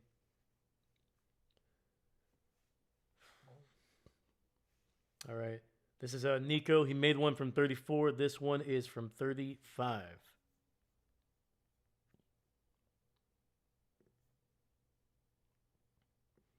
Kick is up. It's right down the middle. And we got ourselves a 6-point game with 142, man. Miami giving themselves a chance. Seastrom. It's so coming down to the wire here. Yep, Miami has one shot to make this happen. One drive.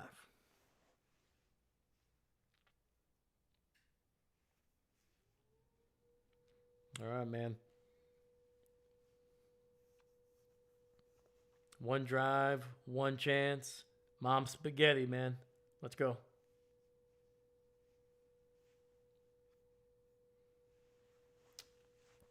These offenses, in terms of total yardage, both have 318 yards on offense, man. This has been this has been a wild second half. It was 10-0.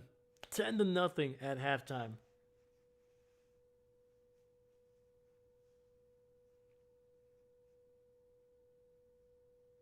Hoosiers kicking this one into the end zone for a touchback. And Miami's going to have to go 75 yards if they want to win this one. Carson Beck, he's been here not once, not twice, but now 3 times, man. He won 2 national titles with the Georgia Bulldogs back in 2021 and 2022. It's been a couple years, but this kid's back. 23 years old, going to be 24 later this year. Does he got another one in him? 142, ball at the 25. Carson Beck, shotgun, running back to his right. Malachi Tony on the right side there. And, oh, we got a flag.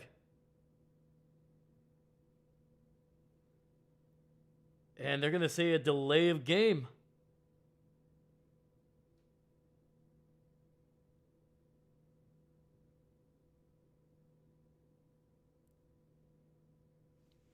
Wow. That would be fun. All right. Well, Miami making it a little bit more difficult on themselves here, but 1st and 15. Ball at the 20. Shotgun, running back to his right. Carson Beck running out of time, and he flips one out. Incomplete. Smart move, saving a couple yards on the play. And saving time as well. We got 136, man. 136, 2nd and 15.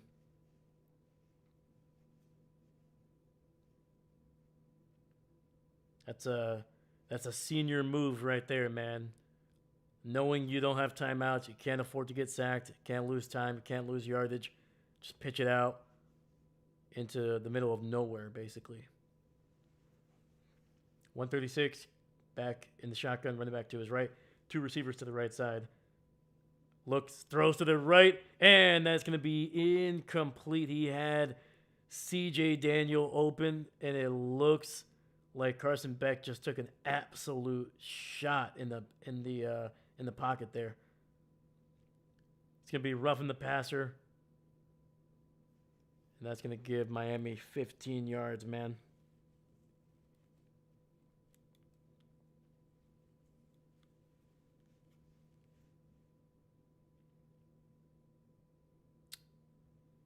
I don't know, man. That's a close call, man. That is very close to not being called.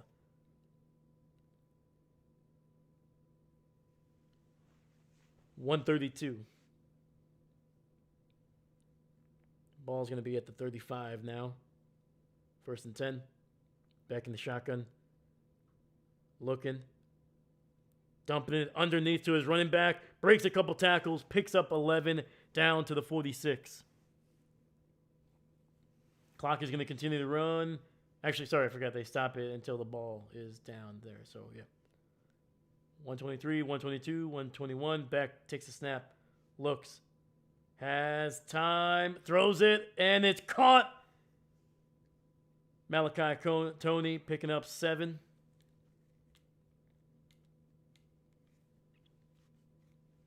All right, they're moving it. David, poop. 4 receiver set. Beck. They are in Indiana territory. Gets it out to a wide open Daniel. He is tackled right at the 41, it looks like.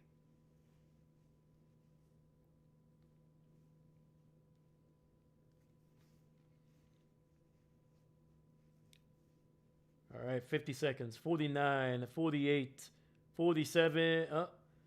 And I think Indiana is going to use their final timeout here, man. The defense looked confused. 48 seconds left, it looks like. 48. Got Michael Irvin on the sidelines there in that Miami team. This is stressful. They're actually moving the clock up to 51 seconds. 51 seconds, so they put 3 seconds back on the clock. 6-point game, man.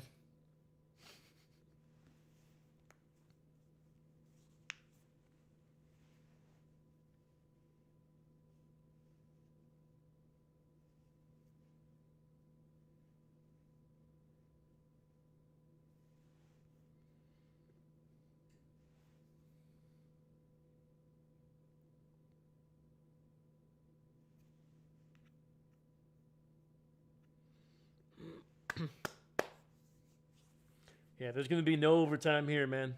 No overtime today. All right. Oh, my. It's over. Oh, my goodness. And it throws, and it's intercepted. It's intercepted by Indiana.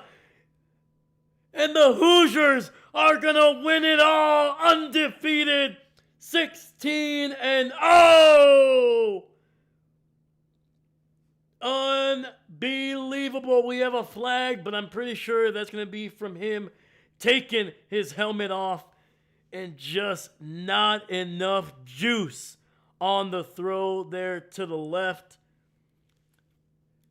And what a way to end it, man.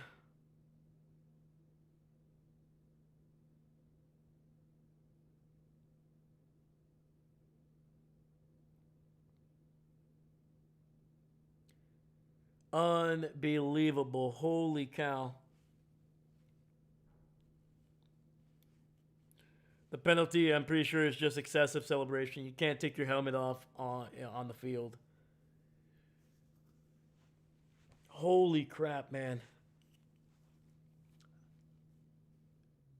I didn't even see the snap. I was looking at the chat because I saw the chat kind of pop off. I shouldn't have looked. I shouldn't have looked.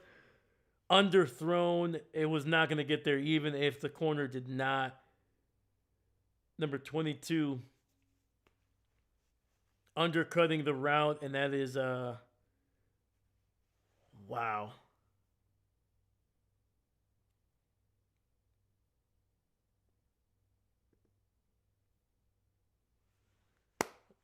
One kneel down. We got one more to go, man. We got one more to go. But the national title is heading to Indiana, baby.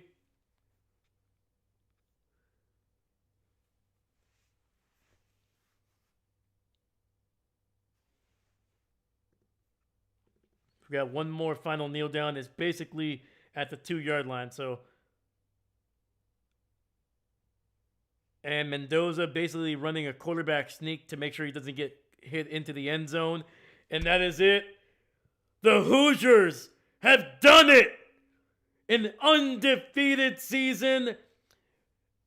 Unfreaking believable. 27-21. What a freaking game. What a second half. And shout out to Miami, man. Miami did not lie down. They were down 10-0. Their offense looked terrible. Could not get anything going. But, man, they made it a freaking game, and it was just one errant throw away from an incredible comeback.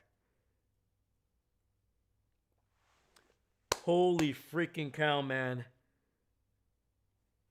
It's done. Indiana has won a national title. Yes, they have. Chris, they did their thing. Can't lie. Well-deserved.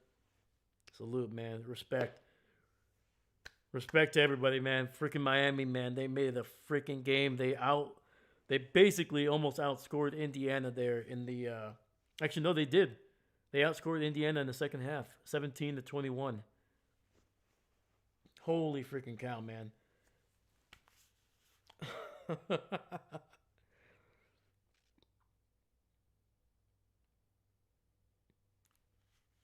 Hot dang, dude. Wow. To think I almost didn't do this.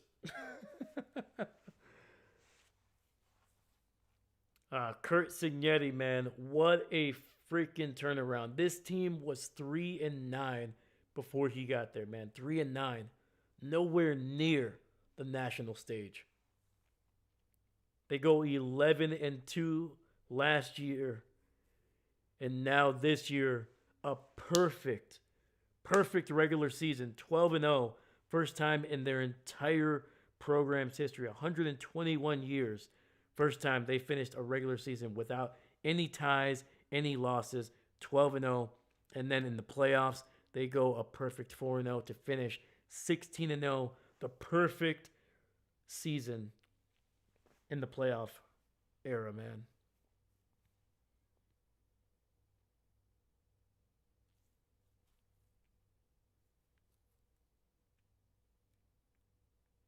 Heisman Trophy winner, number one seed.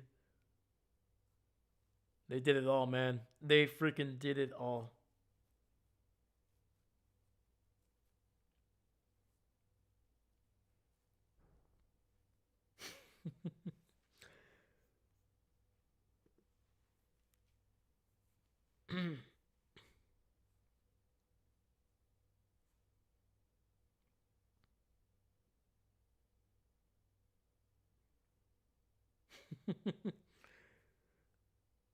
This is Will Compton, former NFL player,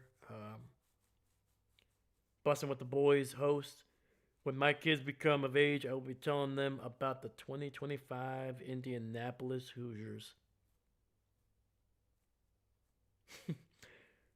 Los Angeles writer, build the Fernando Mendoza statue first, then the Charlie Becker one while he's still in school.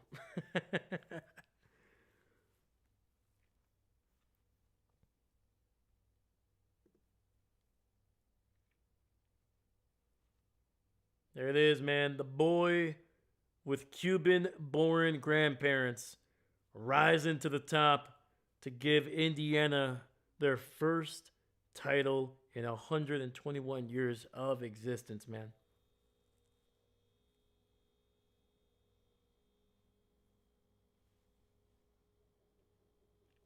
David Tegasaurus, that's awesome.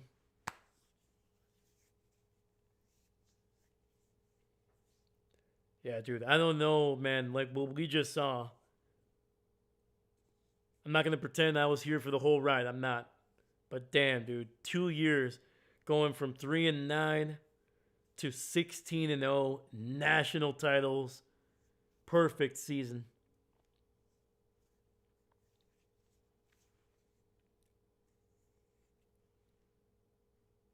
You got you got Mendoza there with a busted lip, had a bloody freaking lip for most of the first quarter, man. He got beat up, he got hit early in this game, got sacked 3 times in the third quarter alone. It was looking rough for this offense. Only had 86 yards coming into the fourth quarter, but turned it on at the right time to be able to hold on, just hold on to this lead.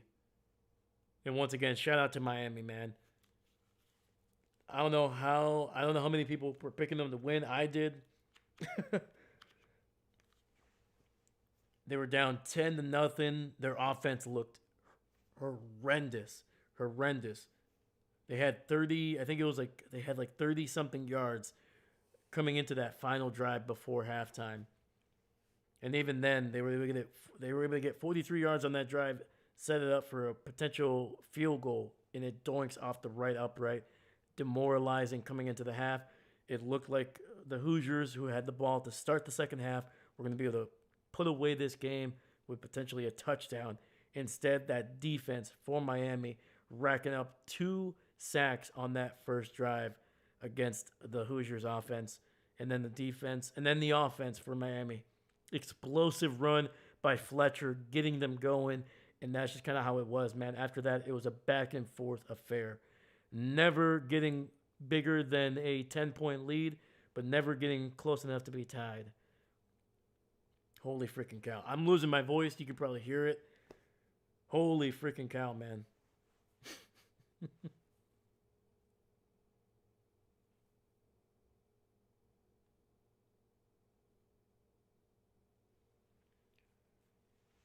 And there it is, man. The Assembly Hall in Bloomington, Indiana, going absolutely wild.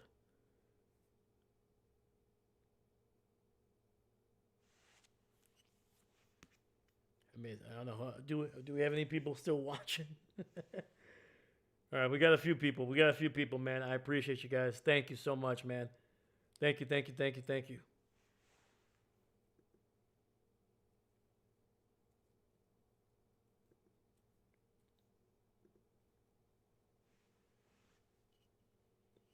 Holy cow, man.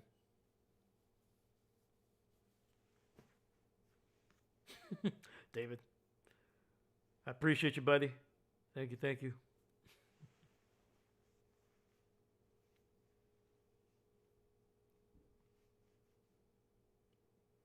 Holy cow, man. This is gonna be a fun one, man. So many highlights, so many moments, man. The big run by Fletcher to get Miami going. The big run. Oh, first off, the first touchdown of the game. Riley Nowowski, the former Wisconsin Badger, the young man out of Milwaukee, Wisconsin, getting the Hoosiers into the end zone for the first time in this game. Then, obviously, Fletcher in the second half getting Miami going.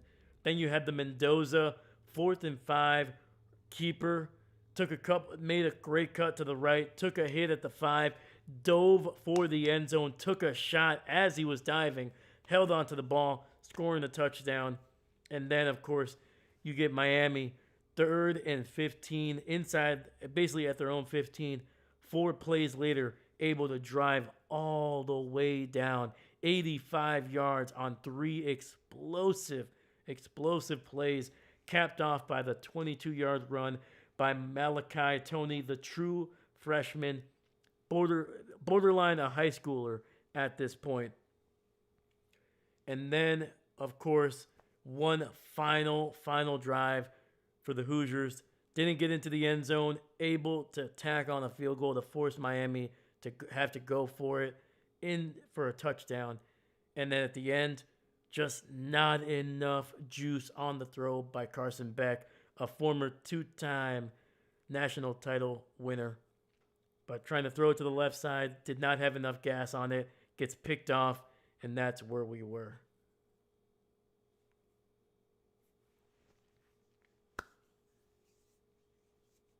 Once again, man, 121 years in the making.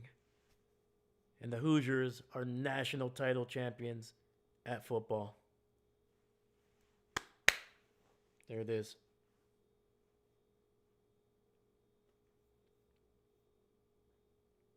The Gatorade bath, cold as heck, well deserved. The cops are like, what the heck?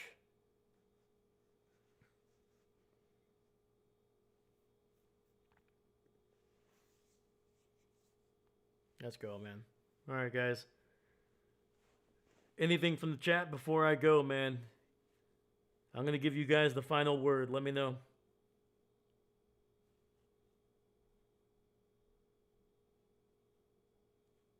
We didn't get a pick six, but we did get a block punt. We did get a block punt for a touchdown.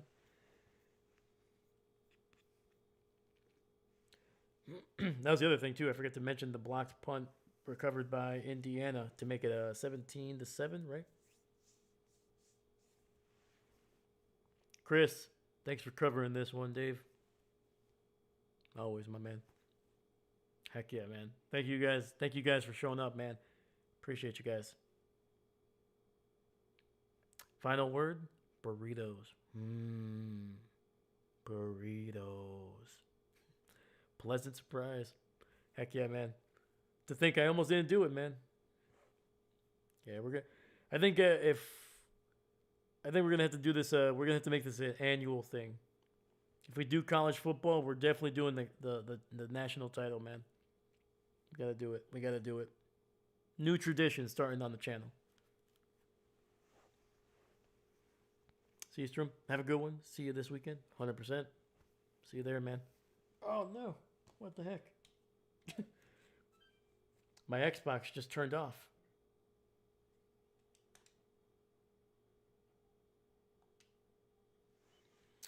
All right, guys. I think the Xbox was telling me to go home. Try to get some sleep, maybe eat something before, but yeah, man. Once again, shout out to Seastrom, shout out to Chris, shout out to David, shout out to Eben for popping in here for a second, man. Parker Curry was in here as well. Your local was in here as well, man. Shout out to you guys, man. The regulars showing up on a Monday. No post, no heads up, and you guys showed up, man. I appreciate you. Thank you. And final word, burritos. Peace out, guys. Thank you.